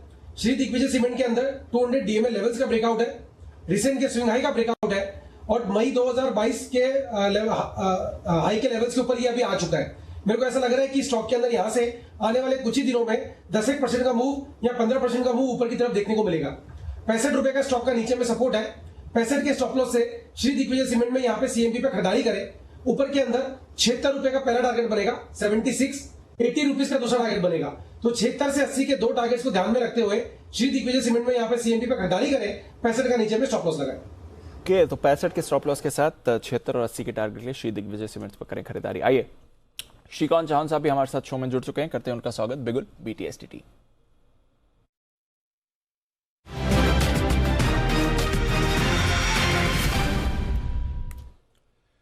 गुड आफ्टरनून श्रीकांत जी, बताएं sir. Good afternoon Deepanshu, good afternoon Anil ji. देखिए, वैसे सीमेंट स्टॉक्स में तो काफी अच्छी तेजी बनी है और मुझे लगता है कि almost all the stocks covered हो चुके हैं।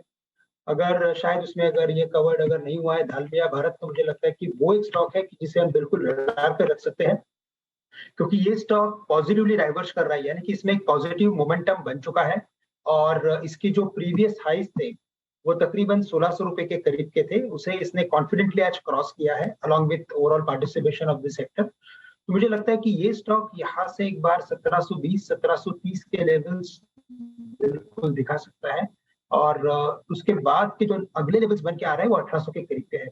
तो काफी अच्छे डिसेंट अपसाइड है करंट लेवल से। दालमिया भारत को लॉन्ग करके चले 1650 1660 में, और स्टॉप लॉस रखे यहाँ पे 1620 रुपए का। ये है आपके लिए दालमिया भारत पर श्रीकांत जी की तरफ से राय। आइए मुलाकात करते हैं बसीन साहब का बिगुल के साथ।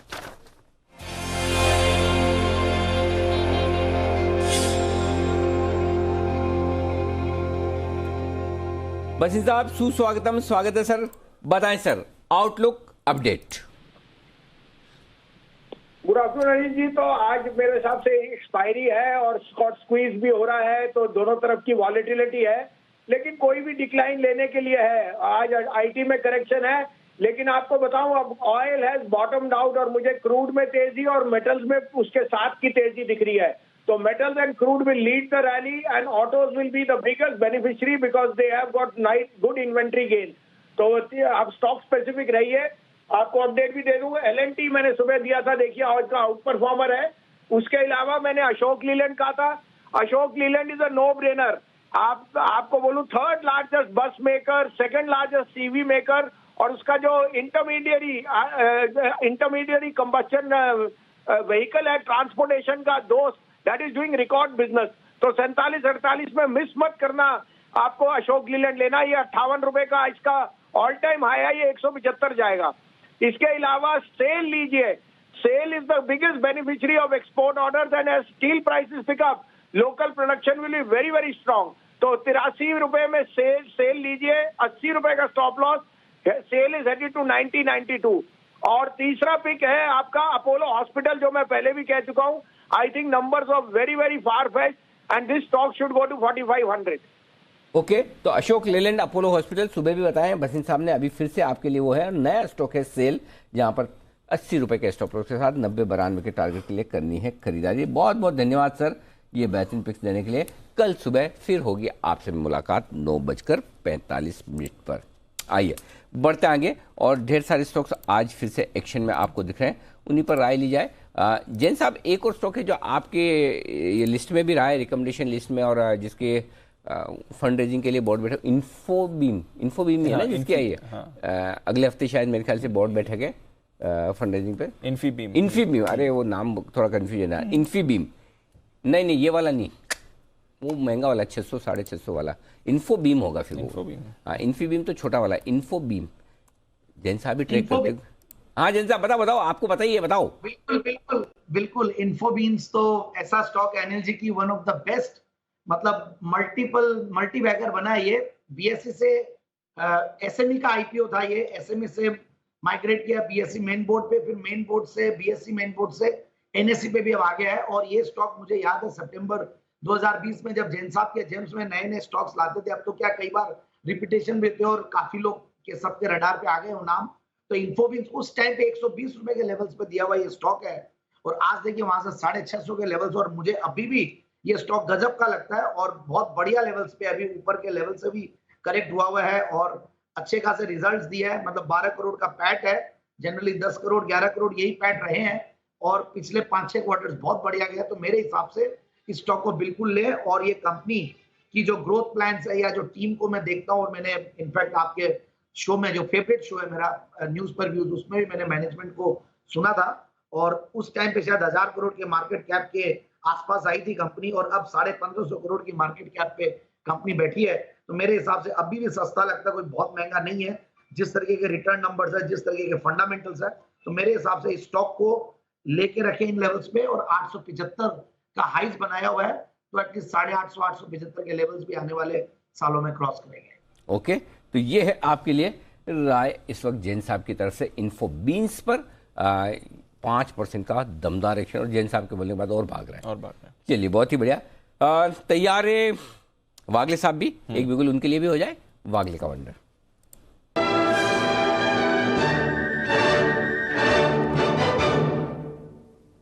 जी वागले साहब बताएं सर।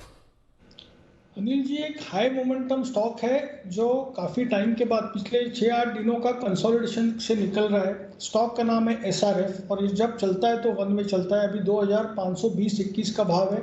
आपका एक 25 रुपये का स्टॉप लॉस होगा 22,495 का, और 2600 तक जाने के लिए तैयार है। आपको 1 से 2 दिनों का व्यू लेना पड़ेगा। आउटर साइड मंडे आपको 2610 तक के लेवल्स मिल सकते हैं।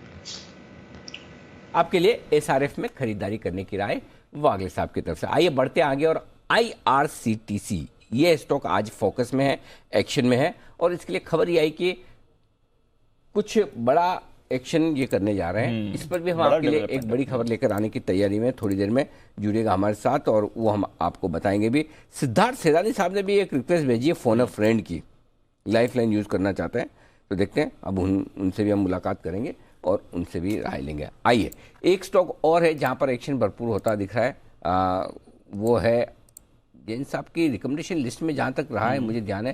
जैन साहब छोटा सा स्टॉक है MMP इंडस्ट्रीज, मेटल शेयर सारे चल रहे हैं, मेटल से जुड़ा है, शायद आपकी रिकमेंडेशन लिस्ट में रहा है अगर मुझे सही से याद है तो। बिल्कुल गजब गजब गजब याद आता है अनिल जी। कहां से तो मैं ढूंढ के लाता हूं, और कहां से आपको याद आ जाता है कि MMP इंडस्ट्रीज। इनफैक्ट ये गजब की कंपनी है। देखिए, महाराष्ट्र मेटल पाउडर्स, अगर नाम आप पूरा देखेंगे, और ये अभी मेटल स्टॉक्स, आज सेठी साहब भी बहुत बढ़िया स्टॉक दिखेंगे, सनफ्लायर रडार पे था। आज सुबह भी मैंने गांधी स्पेशलिटी स्पेशल ट्यूब्स दिया था, वो भी देखिए आज गजब का माहौल बना हुआ है। और ये स्टॉक देखिए सस्ता है, मुझे बहुत बढ़िया लगता है ये स्टॉक, और ऑलमोस्ट अपने ऊपर के लेवल से बहुत बड़ा करेक्शन दे चुका है। रीजन है करेक्शन देने का भी, क्योंकि मेटल्स में थोड़ा सा माहौल वैसा था, बट अब लगता है कि बहुत ज्यादा डाउनसाइड है नहीं। और मैंने ये स्टॉक 125-30 रुपए के लेवल से दिया हुआ है, और ये ऊपर का लेवल तो देखिए 228 का दिखाया, और वहां से भी करेक्ट होके अब ऐसे लेवल पे तो मुझे लगता है कि और अच्छा करेगा। और जिन्होंने ले रखा है वो होल्ड करके रखे, आने वाले दिनों में जिंक के भाव देखिए आप, और ये सारे बेस मेटल्स के प्राइसेस और ओवरऑल मेटल्स थोड़ा सा बाउंस बैक कर रहा है। एंड एनीवे, ये एक थोड़े डिफरेंट प्रोडक्ट्स में है, उन मेटल्स को लेकर प्रोडक्ट बनाता है, तो बहुत ज्यादा कोरिलेट नहीं करें। ये एल्यूमिनियम पावर पेस्ट और कंडक्टर्स और एल्यूमिनियम फॉइल्स बनाता है, तो एक वैल्यू एडिशन भी देता है। तो मेरे हिसाब से तो स्टॉक को बिल्कुल होल्ड करना चाहिए। ओके, होल्ड करें। MMP इंडस्ट्रीज स्टॉक जबरदस्त एक्शन में आता हुआ दिख रहा है, आज और बढ़िया क्वालिटी का कुछ आज mid cap small cap share बड़े तेजी में है। मैंने सोचा उन पर भी राय ले ली जाए, जैन साहब बैठे नहीं होते तो कौन सा हम पूछते, बराबर ना। आइए बढ़ते गया IRCTC, ये अब डेटा बेचने की तैयारी में है ना, इंटरेस्टिंग। और डिटेल्स पहले लेते हैं, फिर इस पर करेंगे विस्तार से विचार विमर्श। अमरीश पांडे हमारे सहयोगी हमारे साथ जुड़ रहे हैं दिल्ली से। अमरीश बताइए क्या है IRCTC को लेकर पूरी खबर। सर, खबर का उद्भव वहां से होता है जब सरकार ने कहा था सभी मंत्रालयों को कि आप अपने पास जो डेटा है, आप अपने पास जो एसेट्स हैं, उनको कैसे मोनेटाइज कर रहे हैं, इसकी हमको पूरी रिपोर्ट दीजिए। और उसी रिपोर्ट के हिसाब से जो रेलवे मंत्रालय उसने अपने तमाम जो PSCs है और जो तमाम जो उनके दफ्तर हैं, उनके जो ऑफिसेस है, प्रेमाइसेस है, उनकी स्क्रूटनी शुरू की थी। और IRCTC को भी ये कहा था कि आपके पास क्या क्या चीजें कर सकते हैं। और उसी क्रम में IRCTC ने अपना ये पहला टेंडर जारी किया है। अगर हम बात करते हैं ये डेटा की ही, तो डेटा के लिए ये साफ कहा जा रहा है कि KPMG ने एक रिपोर्ट बनाई थी रेलवे के तमाम प्रेमाइसेस की, और उसमें IRCTC को ये कहा था कि IRCTC के पास प्रेमाइसेस तो जो है उनको आप होटल और रेस्टोरेंट की तरह यूज कर सकते हैं, लेकिन उनके पास डेटा के नाम पर एक बड़ी प्रॉपर्टी है और उसका इस्तेमाल भी हम मोनेटाइजेशन में कर सकते हैं। और ये जो डेटा KPMG ने अनुमान लगाया है वो लगभग 1000 करोड़ रुपए के आसपास का है। और इसके लिए IRCTC ने टेंडर जारी कर दिया है, जिसमें से 29 तारीख यानी 29 अगस्त तक बोलियां मंगाई गई हैं उन लोगों से जो कि किस तरह से मोनेटाइज करना है, किस तरह से पैकेट्स बनाने हैं, किस तरह से बकेट बनाना है और किस तरह का डेटा दिया जा सकता है, और साथ ही साथ इसकी प्राइवेसी किस तरह से सुनिश्चित की जा सकेगी, उस तरह की सारी जो डिटेल्स होगी वो कंसल्टेंट IRCTC को बताएंगे। तो IRCTC प्राइमरी स्टेज में है डेटा के मोनेटाइजेशन को लेकर, और इस पर अब आगे का जो काम है वो कंसल्टेंट के नियुक्ति के बाद तय करेगी IRCTC। Oh interesting. तो IRCTC के पास जो डेटा है, जो आप टिकट करवाते हैं तो जाहिर सी बात है आपकी सारी डिटेल्स उनके पास होती है। टेक्निकल और फाइनेंशियल डेटा भेजेगी, प्राइवेसी वाले डेटा नहीं भेजेगी। जो पर्सनल डेटा वो नहीं देगी किसी को, लेकिन ये डेटा बेचे जा सकते हैं तो इसका कितना पैसा आ सकता है, इसके लिए बोलियां मंगाई है। 29 अगस्त तक कंसल्टेंट बोलियां देंगे और ये लगेंगे। फाइनली स्टॉक में जान लौटी है लंबी अंडर परफॉर्मेंस के बाद एक्चुअली, लेकिन इस कंपनी में पोटेंशियल बहुत है।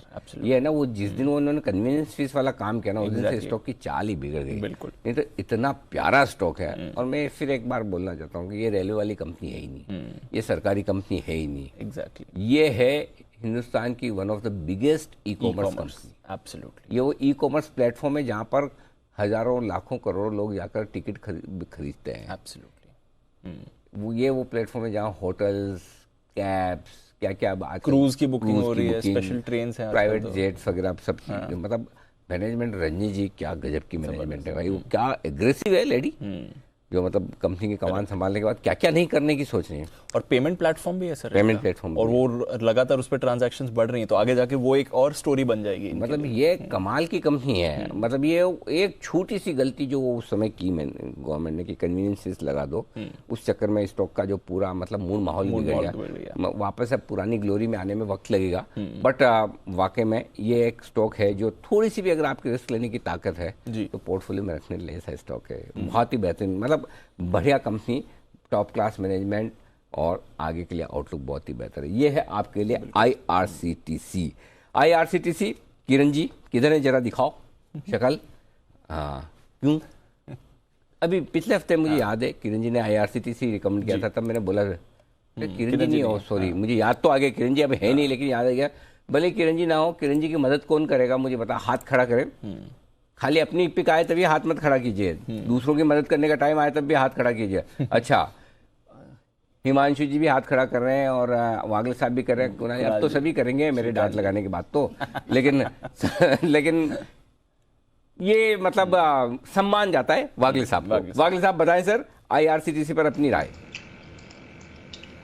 अनिल जी, पहले तो ना इसमें आपको 1-2 दिन वाला व्यू नहीं लेना है, इसमें पोजिशनल व्यू लेंगे तो बहुत ही बढ़िया मूव मिल सकती है। आज एक प्राइस और वॉल्यूम ब्रेकआउट जिसको हम कहते हैं वो मुझे दिखाई देता है। आपको फ्रेश एंट्री करनी है या पहले लिया है तो आज के लो के स्टॉप लॉस से बने रहना है, जो 672 के उसके नीचे थोड़ा सा। मेरा मानना ये 750-760 तक कुछ दिनों में जा सकता है। मैं इंट्राडे या 1-2 दिनों की बात नहीं कर रहा हूँ, 2 से 3 हफ्ते में ये 750-760 तक के लेवल्स आपको देगा। 750 760 तक के लेवल्स आपको IRCTC में बड़े लेवल्स आ सकते हैं अगले कुछ दिनों में। ये राय आपके लिए, और धन्यवाद कुणाल जी, राकेश जी और हिमांशु जी का भी हाथ खड़ा करने के लिए इस स्टॉक पर। लेकिन अमरीश कुछ और बात जोड़ना चाहते हैं, उनकी स्टोरी पूरी हुई नहीं। अमरीश बताएं। डेटा की पूरी कहानी के साथ साथ IRCTC अपनी जो तमाम वेबसाइट्स हैं, उनके जो स्पेस है जहां पे वो विज्ञापन कर सकती है, उसको भी मोनेटाइज कर देगी। इसके अलावा एक और अपडेट जो अभी अभी हमको मिला है कि रेल मंत्रालय ने अभी ये जो क्या प्रपोजल है उसको समझने के लिए डिटेल्स मांगे IRCTC से। कुछ समय में वो जो KPMG की रिपोर्ट है, उसके अलावा क्या प्रपोजल है, ये सारा कुछ रेल मंत्रालय की तरफ करेगा। जी ओके, परफेक्ट। तो ये है आपके लिए IRCTC पर पूरी की पूरी डिटेल्स। आइए बढ़ते आगे। एक बिगुल है आपके लिए, और ये बिगुल है हिमांशु जी के लिए। हिटमैन हिमांशु।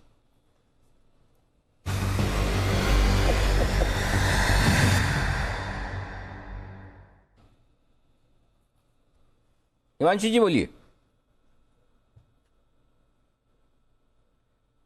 हिमांशु जी, तबीयत खराब है हिमांशु जी की, बेनिफिट ऑफ डाउट हम दे देते हैं उनको। तब तक सिद्धार्थ जी जुड़ रहे सुपर सीड।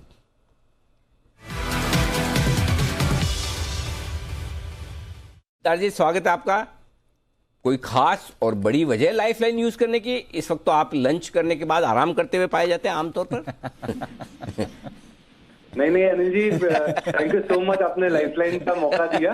पर आराम नहीं है इस बार, इस टाइम पे मैं जी बिजनेस देखता हूँ। अरे वाह, वेरी गुड। चलिए, तो ये तो जी बिजनेस देखना आराम ही माना जाएगा, बिना स्ट्रेस का है। आराम से शो देखो, एंजॉय करो। करेक्ट। So much. बताएं सर, कौन सा स्टॉक चुना है? अनिल जी, बैंकिंग स्पेस में मुझे लगता है कि एक अच्छा मोमेंटम बन सकता है। बैंकिंग स्पेस में एक मिड कैप कंपनी है फेडरल बैंक, इस पे खरीदारी की राय है। फेडरल बैंक के नतीजे अच्छे आए थे। एडवांसेस, जो एवरेज अगर एडवांसेस की बात करूं बैंकिंग सेक्टर की, तो 10-11% के आसपास है। फेडरल बैंक के एडवांसेस थे 17% के करीब, 16.9%। कासा रेशियो में भी ग्रोथ है, 15% का। निम्स जो मार्जिन जिसे कहते हैं वो इंप्रूव हुए हैं। GNPA थोड़े से कम हुए हैं, और ओवरऑल मैनेजमेंट की जो गाइडेंस है ग्रोथ की, वो दमदार है, करीबन 16 से 18% की। तो मुझे लगता है कि फेडरल बैंक यहां से अच्छा मोमेंटम दे सकता है। फेडरल बैंक का आपको टारगेट रखना चाहिए 120 रुपए का। ये शॉर्ट टर्म टारगेट है, 120 के टारगेट के लिए फेडरल बैंक खरीदा जा सकता है। और रिटेल जो लोन बुक है वो काफी बैलेंस्ड है रिटेल और होलसेल के बीच में, 54 और 46। तो 54-46 का जो रिटेल लोन बुक है वो भी काफी बैलेंस्ड है। तो फेडरल बैंक अच्छा लगता है 120 के टारगेट के लिए। अनिल जी, जब मौका मिला है तो एक छोटा सा मिड कैप भी देना चाहूंगा सीमेंट स्पेस से, क्योंकि सभी सीमेंट की बातें कर रहे हैं। तो ये सीमेंट स्पेस में सागर सीमेंट भी मुझे काफी अच्छा लग रहा है कैश सेगमेंट में, जिसका टारगेट रखना चाहिए 222 का शॉर्ट टर्म का और 260 का लॉन्ग टर्म का। तो सागर सीमेंट, क्योंकि कैपेसिटी बढ़ने वाली है आने वाले टाइम में और रियलाइजेशन बेटर है। तमिलनाडु, आंध्र प्रदेश और तेलंगाना में अच्छा बिजनेस करती है सागर सीमेंट। ये भी 222 के टारगेट के लिए जरूर खरीदना चाहिए। इतनी बढ़िया, एक फोन में दो काम कर दिए सिद्धार्थ जी ने हमारे। फेडरल बैंक सुबह आज सुमित जी को भी पसंद था, सागर सीमेंट 2 बेहतरीन मिडकप्स, एक FNO से, एक कैश मार्केट से। धन्यवाद सिद्धार्थ जी ये बेहतरीन पिक्स देने के लिए। कच्चा तेल 7 महीनों के निचले स्तर पर आपके चेहरे पे स्माइल लाने का काम करता है, और ये स्माइल लाने में सबसे बड़ा कंट्रीब्यूशन है नेहा का। ऐसा हम मानते हैं नेहा। सही है? सही मानते हैं। अरे वाह, सच्ची में लिया आपने तो। हम तो ऐसे आप लिंक देने आई तो हमने ऐसे बोला था नहीं, लेकिन हमारे नेहा बहुत क्लोजली ट्रैक करती है कच्चे तेल को और इसके मूवमेंट को। बताइए वजह क्या है, और ये जो नीचे जा रहा है ना, मतलब ऐसा वापस से डरा तो नहीं देगा? नहीं, एकदम से नहीं डराएगा। It is here to stay. अभी तक सर हम बात कर रहे थे कि डिमांड नहीं है, डिमांड की चिंताएं हैं, उस वजह से कच्चे तेल की कीमतें जा रही हैं। लेकिन हाल फिलहाल में जो कुछ ताजा रिपोर्ट्स निकल कर आई हैं, वो सप्लाई की बढ़ोतरी की तरफ इशारा कर रही हैं। सऊदी अरब कच्चे तेल का एक्सपोर्ट इनका महीने दर महीने बढ़ता चला जा रहा है, 72 लाख बैरल प्रतिदिन पे चला गया है। उत्पादन जो है वो 2 साल की ऊंचाई पर चला गया है और 1 करोड़ बैरल प्रतिदिन का आंकड़ा पार कर गया है। ये बहुत महत्वपूर्ण बात है। रिफाइनरी थ्रूपुट रिकॉर्ड स्तर पे चली गई है, और सऊदी अरामको तो पहले ही कह चुका है कि हम अपनी पूरी कैपेसिटी में उत्पादन के लिए तैयार है। जैसे ही हमारी सरकार हमको आदेश देगी, हम यहां पर पूरे उत्पादन के साथ, फुल फ्लो के साथ तेल सप्लाई उतारने के लिए तैयार हैं। एक ताजा रिपोर्ट इंटरनेशनल एनर्जी एजेंसी की, जो कि एनर्जी वॉचडॉग है, उनकी रिपोर्ट आई है कि ग्लोबल सप्लाई पोस्ट पैंडेमिक के हाइस पर चला गया, 10 करोड़ बैरल प्रतिदिन को पार कर चुका है। ओपेक, नॉन ओपेक सबके उत्पादन में वृद्धि दिखी और रशियन ऑयल आउटपुट भी आगे जाके बढ़ने के ही पूरे आसार है। अमेरिका अपनी रिफाइनिंग क्षमता है वो 2023 में बढ़ाने की पूरी तैयारी कर रहा है और उनका शेल बेसिन जो है, पर्मियन बेसिन, वहां पर उत्पादन 2.5 साल के उच्चतम स्तर पर पहुंचने की पूरी संभावना है। कुछ और रिपोर्ट्स निकल कर आई हैं। कतर, उन्होंने अपने जो अक्टूबर लोडिंग का तेल है उसकी कीमतें घटाई हैं, प्रीमियम 4 महीने के लोज पर आ गए हैं। और ईरान, अभी तो हम निर्णय का इंतजार कर रहे हैं कि न्यूक्लियर डील पे क्या निर्णय आएगा, लेकिन उससे पहले ही जो इनका आउटपुट और एक्सपोर्ट्स है वो यहां पर धीरे धीरे बढ़ता चला जा रहा है और चौथी तिमाही में माना जा रहा है कि ईरानियन तेल एक्सपोर्ट 10 लाख बैरल प्रतिदिन छू सकता है। तो ये वो फैक्टर्स हैं, डिमांड के अलावा सप्लाई के फैक्टर्स हैं जो अब प्रेशर बनाने का चौतरफा काम कर रहे हैं। ओके, तो ये है आपके लिए कच्चे तेल पर दबाव की बड़ी वजह है। जैन साहब, कच्चे तेल के दबाव की वजह से कुछ आपको पसंद आ रहा हो, कोई शेयर, तो आप बताइए। और ऐसा कुछ नहीं कि मतलब आप सोचोगे मेरा तो नंबर आता ही नहीं है, मैं तो थोड़ा आराम कर लूँ, कुछ खा लूँ, तो मैं आपको पूरा समय भी दे रहा हूँ और आपका समय शुरू होता है अब। तब तक के लिए कैश का ऑप्शन दे रहे हैं सुमित जी।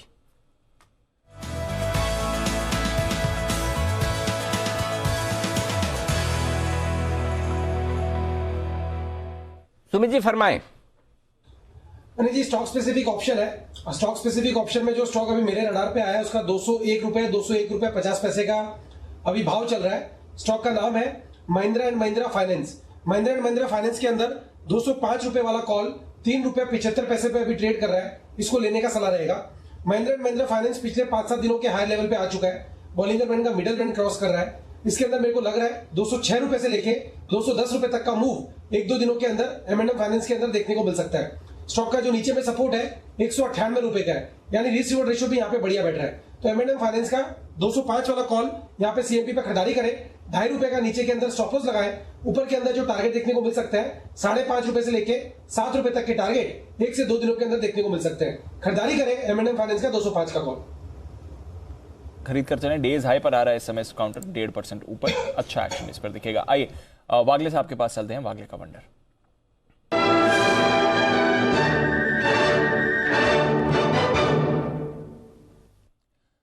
बताएं सर। दीपांशु, मुझे सीमेंट स्पेस में ही रहना है। मुझे लगता है इतना स्ट्रॉन्ग ब्रेकआउट है, कल भी मूव कंटिन्यू होगी। रैमको सीमेंट को बाय करके चले BTST के तौर पे। 774 775 का करना भी 776 हो गया, यहाँ पर बाय करें। नीचे आता है तो ऐड करें। 767 का आपका स्टॉप लॉस और 800-805 तक के लेवल्स आपको कल देखने को मिलनी चाहिए। 7-8 रुपए की रिस्क होगी, सामने 25 रुपए का रिवॉर्ड।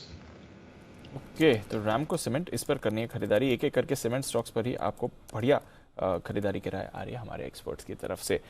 इस बीच ऑनलाइन पेमेंट ये करना सस्ता हो सकता है। रिजर्व बैंक ने पेमेंट सिस्टम के चार्जेस पर डिस्कशन पेपर जारी किया है। आई समझते हैं इसके बारे में और क्या हो सकता है इम्पैक्ट बैंक्स पर, पेमेंट कंपनीज पर, क्रेडिट कार्ड कंपनीज पर। वरुण है हमारे साथ तैयार। वरुण, बताइए क्या चर्चा हो रही है यहाँ पर। तो डीप बेसिकली आरबीआई ने एक डिस्कशन पेपर फ्लोट किया है। ये सिर्फ डिस्कशन पेपर है और सुझाव मांगे और 3 अक्टूबर तक ये सुझाव मांगे गए हैं।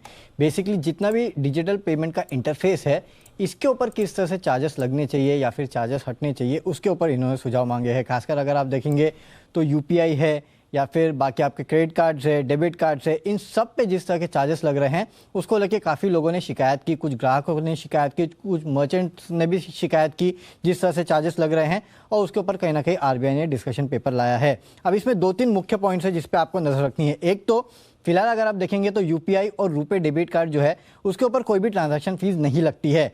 आरबीआई का ये कहना है कि क्या यहाँ पे ट्रांजैक्शन फीस लगाई जानी चाहिए, क्या ये होना चाहिए या फिर नहीं होना चाहिए, ये आरबीआई ने पूछा है। इसके अलावा ये भी पूछा गया है कि रुपे डेबिट कार्ड पे आप चार्ज नहीं लगाते हैं, लेकिन बाकी डेबिट कार्ड जो है उस पर करीब 0.4 से 0.9% के आसपास का MDR चार्ज लगता है। तो क्या इन दोनों को एट पार लाना चाहिए, या तो आप चार्जेस पूरी तरह से हटा देना चाहिए या तो रुपे डेबिट कार्ड को भी इसके एट पार लाना चाहिए, ये आरबीआई ने पूछा है। वहीं सबसे बड़ा मुद्दा जो है वो MDR चार्जेस जो है वो क्रेडिट कार्ड को लेके है। अब आपको याद होगा इसके पहले भी दिसंबर में आरबीआई ने कहा था कि क्रेडिट कार्ड पे जो MDR चार्जेस है उसको कम कर देना चाहिए। भारत में अगर आप देखेंगे तो करीब 2 से 3.5% के आसपास के MDR चार्जेस जो है वो लगते हैं। आरबीआई ने इसमें यह भी पूछा है कि क्या एमडीआर चार्जेस को, जो क्रेडिट कार्ड पे एमडीआर चार्जेस है उसको कम करके जो डेबिट कार्ड के लेवल पे लाना चाहिए या फिर उसको और भी कम करना चाहिए। तो ये कुछ चीज़ें हैं जिसके ऊपर आरबीआई ने पूरा डिस्कशन पेपर लाया है और इसके चलते आप देख रहे हैं कि एसबीआई कार्ड पे गिरावट देखने मिल रही है, क्योंकि जो एमडीआर चार्जेस है वो किसी भी क्रेडिट कार्ड कंपनी के लिए सबसे बड़ा रेवेन्यू जनरेटर होता है। अगर आप एसबीआई कार्ड्स को ही देखेंगे तो कुल फी बेस्ड चार्जेस जो है 45 से 50% के आसपास के रेवेन्यू जो है वो वहीं से आते हैं। और कुछ रिपोर्ट सजेस्ट कर रही थी कि अगर ये एमडीआर चार्जेस कम किए जाते हैं, 10 से 20% भी कम किए जाते हैं, तो इस कंपनी के अर्निंग्स पे 8 से 17% के आसपास का इम्पैक्ट हो सकता है। तो ये तो MDR charges on credit card है, लेकिन अगर यूपीआई और बाकी चीज़ों पे अगर चार्जेस लगाया जाता है बाकी ट्रांजैक्शन पे, तो इसका इम्पैक्ट बैंक्स और पेटीएम जैसी कंपनीज पे हो सकता है। ये याद रखिएगा। खराब, ये सबके लिए खराब होगा। किसके लिए अच्छा है फिर? चार्जेस लगना, मतलब जो भी ये डिस्कशन पेपर आया, हाँ, अगर अनिल जी क्रेडिट कार्ड पे चार्जेस कम हुए तो आपको और हमारे लिए अच्छा है। हाँ, वो भी तो बताओ। अच्छा है, लेकिन अनिल जी अगर यूपीआई पे लग गया, वैसे यूपीआई पे लगना नहीं है, नहीं लगेगा, ये सिर्फ डिस्कशन पेपर है, उस पे लगना नहीं है, इतना पक्का है। बाकी पे लगे तो मतलब हमारे लिए जो कम होंगे अगर चार्जेस, तो सबके लिए, कंज्यूमर्स के लिए अच्छा है। एसबीआई कार्ड आज एसबीआई कार्ड इसलिए नीचे है, 3% नीचे था सुबह जब हमने देखा एसबीआई कार्ड। ये आपके लिए है ना, 3 के ज्यादा हो गया नीचे, 4.5% नीचे हुआ। तो ये है आपके लिए पूरा का पूरा एक्शन इस वक्त आता हुआ। जो बिगुल हमारा पहले एक बार वेस्ट हो गया था, वो भी वापस से कोशिश करेंगे, हिमांशु जी जुड़ जाएंगे तो। लेकिन तब तक पिक ऑफ द डे के लिए तैयार हो रहे हैं हमारे कुणाल जी और राकेश जी। बिगुल, पिक ऑफ द डे का।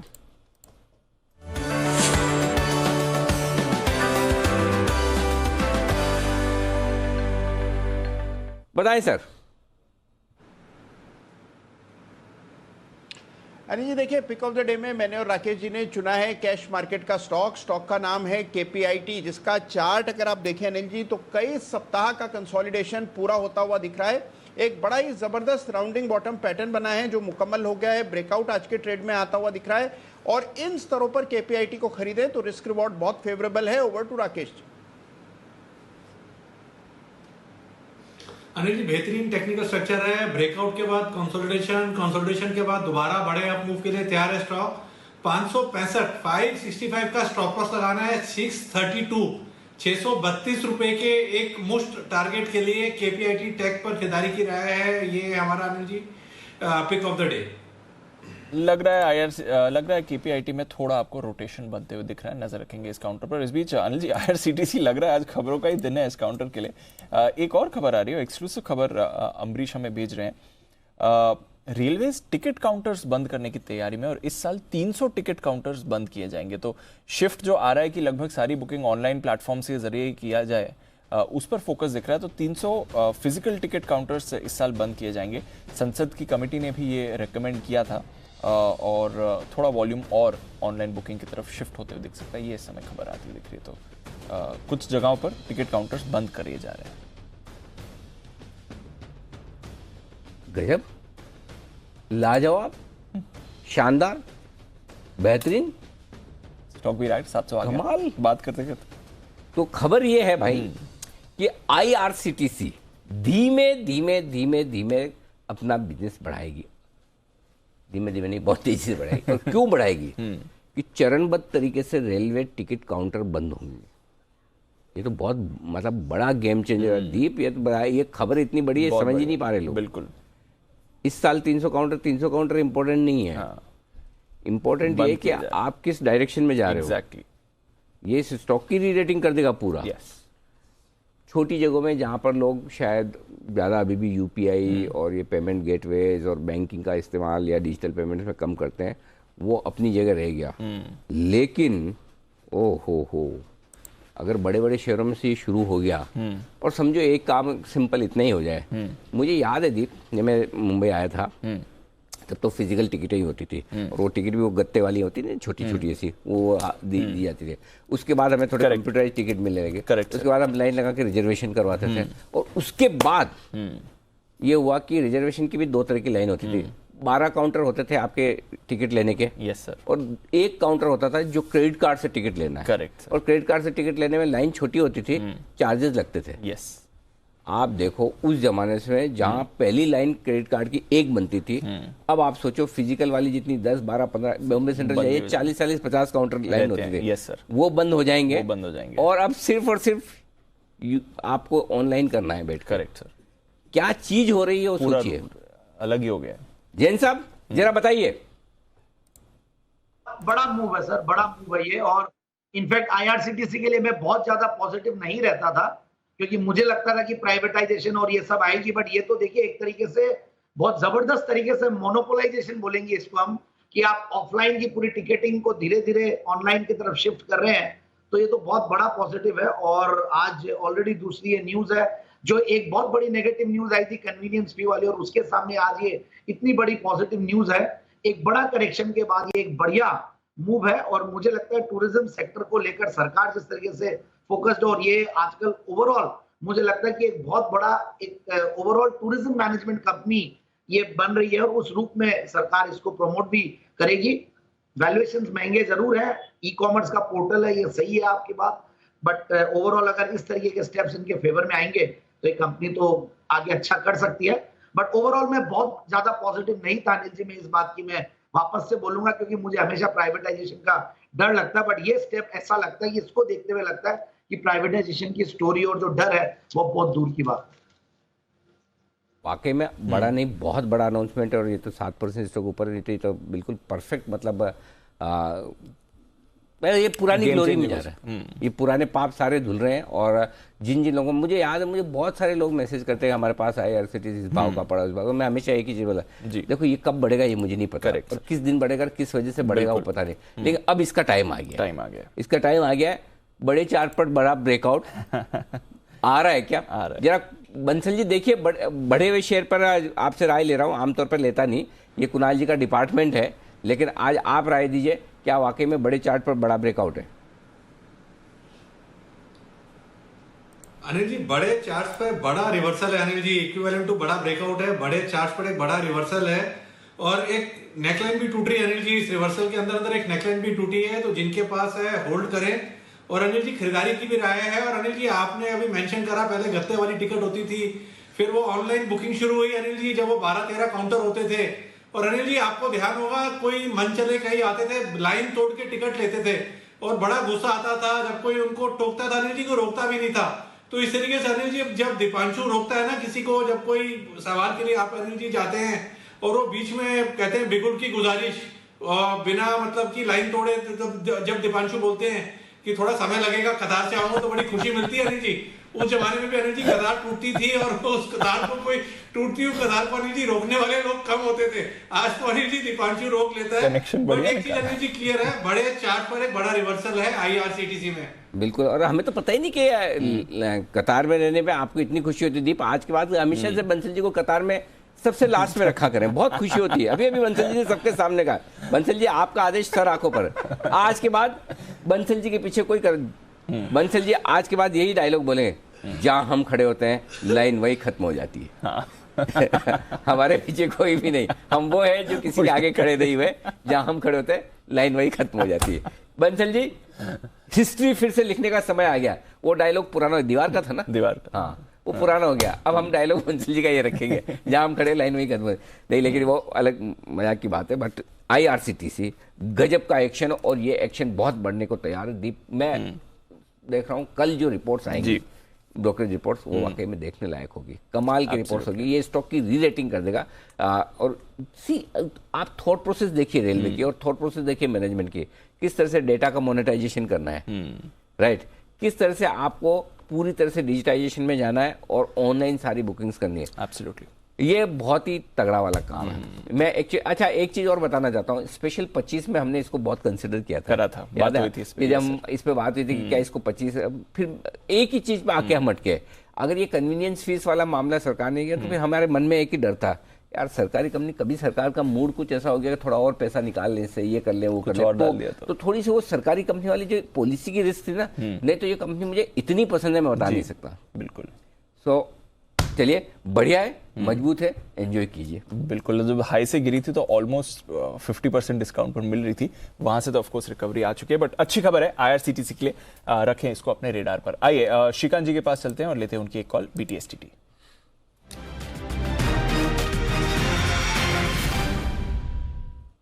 बताएं सर।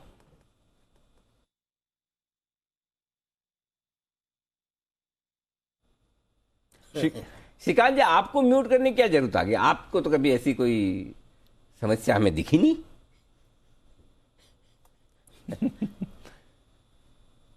श्रीकांत जी, आप पूरी तरह से म्यूट हैं।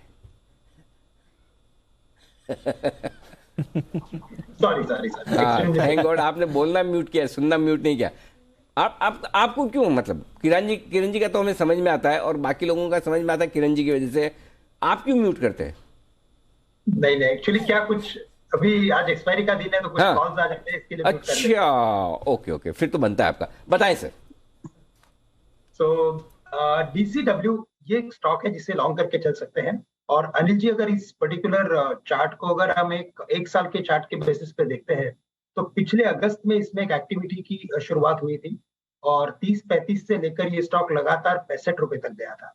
उसके बाद एक अच्छा करेक्शन आया, यानी काफी बड़ा टाइम वाइज करेक्शन हो चुका है। अब इसके बाद वापस इसमें एक ब्रेकआउट बना है और मुझे लगता है कि ये ब्रेकआउट काफी लंबे अरसे तक चल सकता है, यानी कि काफी दिनों तक या काफी महीनों तक इसमें अपवर्ड एक्टिविटी हमें देखने मिल सकती है। तो हमें लगता है बिल्कुल करंट लेवल से इसे लॉन्ग करके चले, 47 के करीब ट्रेड कर रहा है। हमें लगता है कि ये स्टॉक कम से कम वापस 65 के लेवल्स दिखाएगा, लेकिन इन द लॉन्ग रन शायद 90 से लेकर 100 रुपए के भी लेवल्स दिखा सकता है। तो करंट लेवल से DCW को लॉन्ग करके चले, और वैसे भी ये सेक्टर में काफी तेजी बनी है, तो इस लेवल पे अगर टेक्निकल ब्रेकआउट आ रहा है और एक लॉन्ग टर्म ब्रेकआउट अगर आ रहा है तो बिल्कुल इसे कंसिडर किया जा सकता है। आपके लिए DCW में खरीदारी करने की राय? सुमित जी, बहुत लेफ्ट आउट फीलिंग आ रही होगी, बोलिए ये तो मुझे देना था, ये काम दे गए। बहुत ही बढ़िया। चलिए आइए जल्दी से हिमांशु जी के लिए बिल्कुल हिटमैन हिमांशु।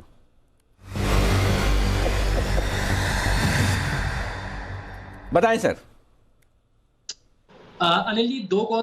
पहला खरीदना है अनिल जी RBL बैंक को। यहाँ पर अनिल जी काफी समय की कंसोलिडेशन के बाद फाइनली आज ये स्टॉक 100 रुपए के ऊपर क्लोजिंग दे रहा है, जो कि एक अच्छा रेजिस्टेंस जोन था।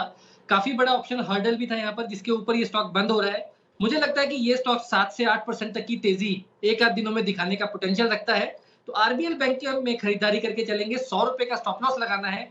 110 से 112 रुपए तक के टारगेट्स RBL बैंक में आते हुए नजर आ सकते हैं। यहाँ पर खरीदारी करके चलने की सलाह है।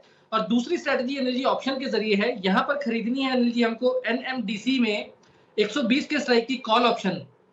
अनिल जी, मेटल्स में एक अच्छी रिकवरी देखने को मिली है पिछले कुछ दिनों में, और NMDC में जिस तरह से पिछले 4-5 दिनों की कंसोलिडेशन देखने को मिली है, मुझे लगता है कि ये स्टॉक भी यहाँ से एक अच्छी अपसाइड दिखाने के लिए तैयारी कर रहा है। तो यहाँ पर 120 के स्ट्राइक की कॉल ऑप्शन खरीदनी है, जो कि लगभग ₹1.30 के आसपास अभी ट्रेड करती है। सिर्फ 35 पैसे का स्टॉप लॉस है, यानी कि 95 पैसे का स्टॉप लॉस लगाना है। टारगेट ₹2.40, ₹2.60। NMDC 120 के स्ट्राइक की कॉल ऑप्शन खरीदारी करके चलने की सलाह है। ओके, तो ये है आपके लिए NMDC, इस पर रखिए नजर। RBL बैंक इस पर रखनी है नजर। आइए लेते हैं अनिल जी की मार्केट स्ट्रैटेजी।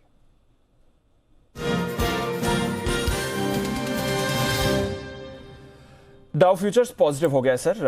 शो की शुरुआत में 70-80 अंक नीचे था, उस हिसाब से देखें हल्का ही पॉजिटिव है, बट एटलीस्ट 90 अंकों की, ऑलमोस्ट 100 अंकों की रिकवरी आपने देखी है। नास्डैक फ्यूचर्स पॉजिटिव हो गया है। यूरोप के बाजार 1/4 से आधा %, इनफैक्ट जर्मनी कल 2% गिरने के बाद आज 0.5% ऊपर है।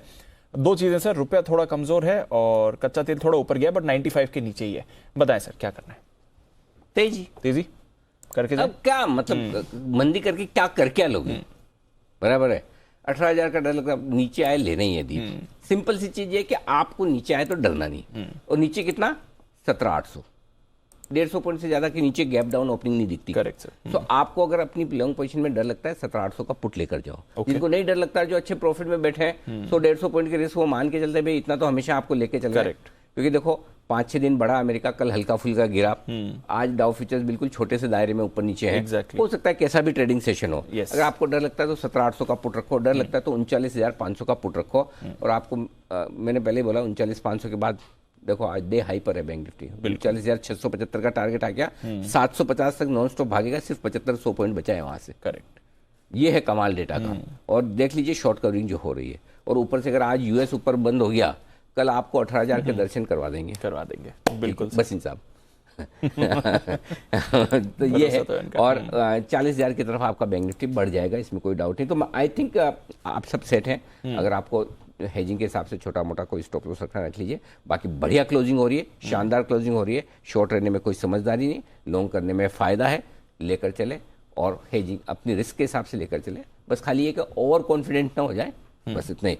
आइए, जैन साहब तैयार हैं। जैन साहब से मैंने बोला था कच्चे तेल से फ़ायदा होने वाला एक शेयर बताएंगे। जैन साहब को पूछते हैं। जैन साहब सोचेंगे मेरा भूल गया अनिल जी। पूरा याद है जैन साहब, थोड़ा सा बीच में मैं इधर उधर भटक गया था, लेकिन वापस मुझे याद आ गया कि जैन साहब से सवाल पूछना बाकी है। जी सर बताएं। मुझे तो लगा कि बढ़िया है अनिल जी, आप स्किप कर गए। बोला ठीक है, बट मजा बहुत आ रहा था। दूसरी चीजें अच्छे डिस्कशन हो रहे थे, IRCTC के ऊपर डिस्कशन हुआ। देखिए, क्रूड ऑयल का बेनिफिशियरी तो बहुत सारे सेक्टर्स हैं, भले वो टायर स्टॉक्स हो या फिर आप स्पेशलिटी केमिकल्स वाले स्टॉक हो, कैस्ट्रोल जैसी कंपनियां हो, या पेंट्स वाले स्टॉक हो। वहां पे फिर एक पिडिलाइट इंडस्ट्रीज की हम बात करते हैं, वहां पे एक छोटी कंपनी है विनाइन केमिकल्स, जिसको मैंने 3-4 बार रेकमेंड किया हुआ है, और अभी राकेश जी, कुणाल जी ने भी रिसेंटली उस स्टॉक को रेकमेंड किया हुआ है।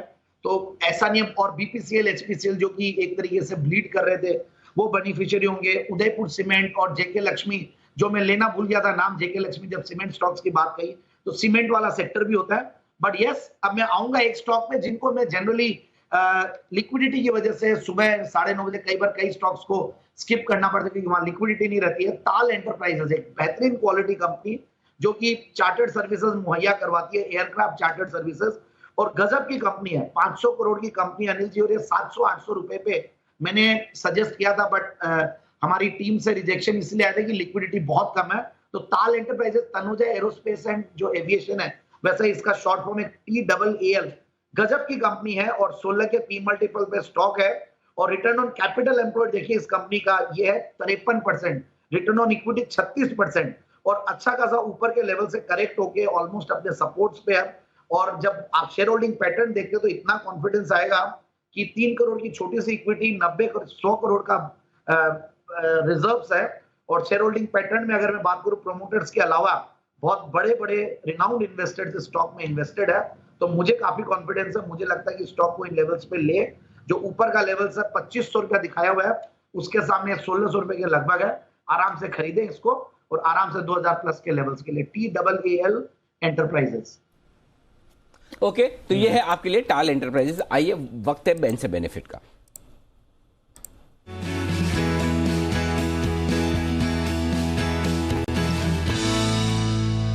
आशीष सर, 3 स्टॉक है फिलहाल बैन में। डेल्टा कॉप है, 88% है, तो स्टॉक बैन में बना रहेगा। बलरामपुर चीनी, ये भी राउंड फिगर देखे तो 88% के आसपास ही है। लेकिन टाटा केमिकल्स, जहां पर मार्केट वाइड पोजीशन लिमिट जो है घटी है, कल 85% थी, अब 80.67 है, यानी राउंड फिगर आप समझ लीजिए 81% है। 80% से नीचे आती जो है स्टॉक बैन से बाहर आ जाएगा। तो टाटा केमिकल्स प्रबल दावेदार है बैन से बाहर आने के लिए। बाकी कोई दूसरा स्टॉक ऐसा नहीं है जिसकी मार्केट वाइड पोजीशन लिमिट जो है 95% के ऊपर हो, तो फ्रेश एंट्री किसी की नहीं होगी।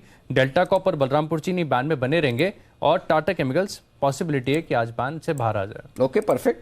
आइए बढ़ते आगे। फुट्सी का सेमी एनुअल रिव्यू है कल, यानी कि कल बहुत सारे स्टॉक्स एक्शन में रहेंगे। कौन से रहेंगे, किसके वेटेज कम ज्यादा होने की तैयारी में, वरुण बताइए। डेफिनेटली अनिल जी, तो कल ये लिस्ट जो है वो सामने निकल के आने वाली है, और 16 सितंबर को दरअसल ये बदलाव जो है वो लागू होंगे। तो कौन कौन शामिल हो सकता है, तो फुट्सी ऑल कैप और ऑल वर्ल्ड इंडेक्स में अगर आप देखेंगे तो Kotak bank, Patanjali food, Blue Dart, Vedant fashion और देवयानी इंटरनेशनल शामिल हो सकते हैं। सबसे ज़्यादा इन्फ्लोज अगर आएंगे तो वो कोटक बैंक में आने वाले करीब करीब $6 करोड़ के आसपास के। इसके बाद पतंजलि फूड में करीब 2.7 करोड़, देवयानी से ब्लू डार्ट में करीब करीब 1.4 से 1.7 करोड़ के आसपास आ सकते हैं। कुछ स्टॉक्स की माइग्रेशन हो सकती है ऑल वर्ल्ड इंडेक्स में, जिसमें इंडियन होटल सबसे आगे, जिसमें 4.4 करोड़ के आसपास के इन्फ्लोज आ सकते हैं। इसके अलावा CG power, Atul, Schaeffler India, Gujarat Fluoro और लिंडे इंडिया, इनमें भी आप रोटेशन देख सकते हैं। 1.7 से 3.3 करोड़ के आसपास के इन्फ्लोज जो है इन काउंटर्स में आ सकते हैं। तो इन सभी स्टॉक्स को रडार पर रखिएगा। कल लिस्ट आएगी, 16 सितंबर से बदलाव जो है वो लागू होंगे।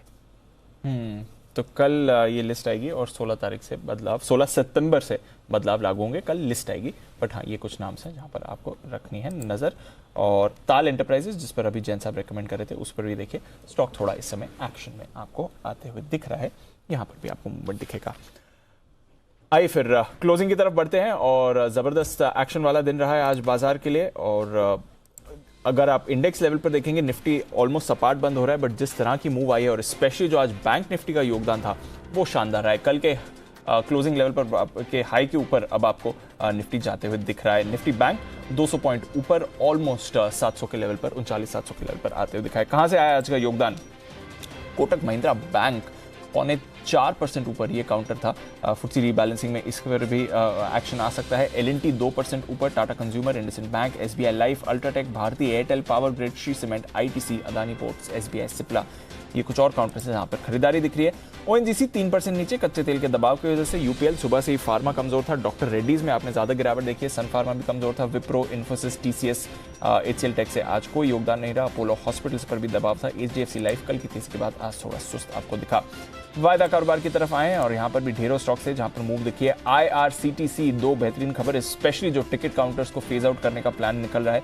7.5% आपको उछलते हुए दिखा है। 6% की खरीदारी इंडिया सीमेंट्स में आपने देखी है।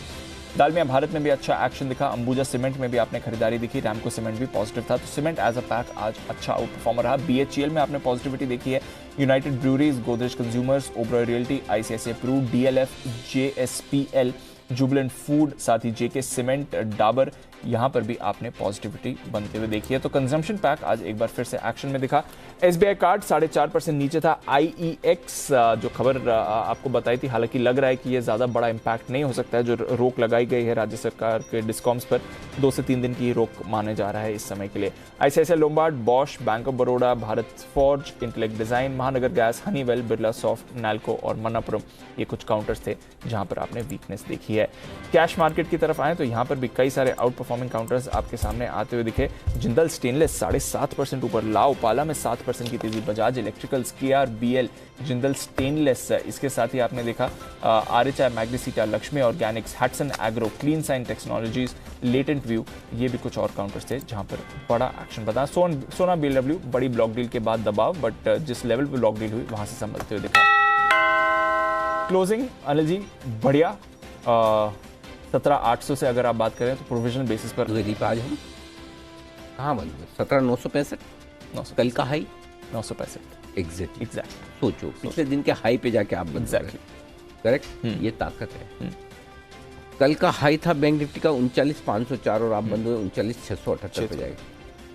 आज के टारगेट देखिए दीप, बेचने की रेंज जो मैं बता रहा था 39,575, 675, 750, एग्जैक्टली 675 पे हो जाए। करेक्ट। इतने परफेक्ट लेवल निकल के आ रहे ना आजकल, मुझे भी मजा आता है जब लेवल सही एकदम वहां जाके सटीक बैठते ना, तो अच्छा लगता है कि चलो निकालते रहो, मजा आता है। तो बिल्कुल मार्केट एकदम परफेक्ट लेवल पे सपोर्ट लेकर रहा, और सबसे बड़ी बात दिन के दौरान आपको पूरा मौका देता है। आज आपको निफ्टी, बैंक निफ्टी सब खरीदने का मौका दिया। सुबह से आप ये बोले थे नीचे गिर रहा है, 2-3 बार दिया मौका, 2-3 बार लेने का कन्विक्शन चाहिए। ये बाजार जिन लोगों का कन्विक्शन है वही पैसा बनाएंगे, सही लेवल पे एंटर करेंगे।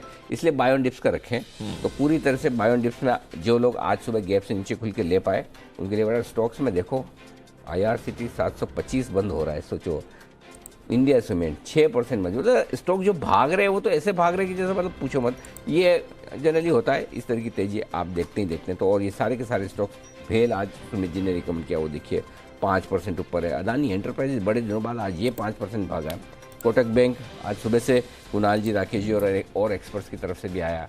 तो बढ़िया स्टॉक्स है जो एक्शन में आपके लिए बढ़ते हुए नजर आ रहे हैं। प्रोविजनल क्लोजिंग तो आपके सामने है, फाइनल क्लोजिंग थोड़ी देर में आएगी, बताऊंगा मैं आपको, हल्की सी नीचे आएगी, ये ध्यान में रखिएगा। खबरों की दुनिया का एक शानदार शो जो हर बुधवार को, हर गुरुवार को लेकर आते हैं हम आपके लिए। आज तो गुरुवार है ना, यानी कि बात दुनिया की, बेहतरीन अपडेट्स और शानदार कहानियां। आइए देखिए एक झलक। और आपको तो पता ही है, जब भी मैं बात दुनिया की करता हूं हमारे सारे एक्सपर्ट्स एकदम अलर्ट हो जाते हैं, क्योंकि सबको पता है जो ये झलक दिखाई जा रही है उसमें से किसी भी स्टोरी पर किसी पर भी सवाल आ ही सकता है, पता ही आपको। इसकी कुछ और भी होंगी इसके अलावा भी। जैन साहब, आपकी फेवरेट कौन सी इनमें से, कौन सी देखना पसंद करेंगे? देखिए वैसे तो कोई बीमार होता तो अच्छा नहीं लगता है, बट किम जोंग के ऊपर गई। और बाकी ये जुड़वा रोबोट जो है ये बहुत जोरदार है। नहीं ऑनेस्टली बोलो ना, आपका पहला इंटरेस्ट किम जोंग पे है ना, कि वो बीमार हो तो लोग रो रहे, वही देखना है ना। हाँ, तो उसमें क्या है, ये तो हमारी भारतीय लोगों की बहुत मानसिकता है। आराम से कोई दो लोग लड़ रहे हो, भले हम जानते नहीं जानते हो, सब खड़े होकर देखने लग जाएंगे। अच्छा जो निकलते हो पूछेगा ये दोनों लड़ क्यों रहे, न तो जो लड़ रहे हैं उसको जानते हैं, करेक्ट, न जिससे पूछा उसको जानते हैं, लेकिन हम अपना योगदान पूरा देते हैं, है ना? ये सब सही है ना ये? ये बात तो है। तो कई लोग तो हाथ साफ कर लेते हैं ना, लोकल ट्रेन में होता था। ये भी है, ये तो सोचा नहीं था, क्योंकि रहे ना जैन साहब पढ़ाई करने मुंबई में रहे हुए, इसलिए उनको पता है कि लोकल ट्रेन में हाथ भी साफ किया। अच्छा कुणाल जी, आपको कौन सी स्टोरी पसंद आई है इसमें? अनिल जी देखिए, आप स्टोरी तो मैं बता रहा हूँ अनिल जी, उससे पहले आज ऐसी फीलिंग आ रही है अनिल जी जैसे बचपन में क्विज कॉन्टेस्ट में जाते थे अनिल जी, हाँ। स्कूल कॉलेज के दिनों में, तो अनिल जी एक तस्वीर दिखाते थे और उसके बाद उस पर सवाल होते थे। करेक्ट अनिल जी, बिल्कुल वही फीलिंग हो रही है अनिल जी आज। तब कौन पूछता था सवाल, क्लास का मॉनिटर, टीचर या प्रिंसिपल? नहीं, quiz master Anil ji, quiz contest होते थे। अब तो केबीसी के बाद अनिल जी क्विज कॉन्टेस्ट सारे बंद हो गए। ओके, लेकिन एक जमाने में अनिल जी बड़ा चलन था उनका। बस तो आज आपके लिए क्लास में फर्स्ट आने का मौका है, बताएं सर। अनिल जी मुझे तो ये बिच्छू का जहर वाली कहानी अनिल जी, $1 करोड़ में बिच्छू का जहर। अनिल जी अगर ऐसा होने लगा तो इसका सबसे बड़ा निर्यात तो भारत से ही होगा अनिल जी। किसको पिलाएंगे आप?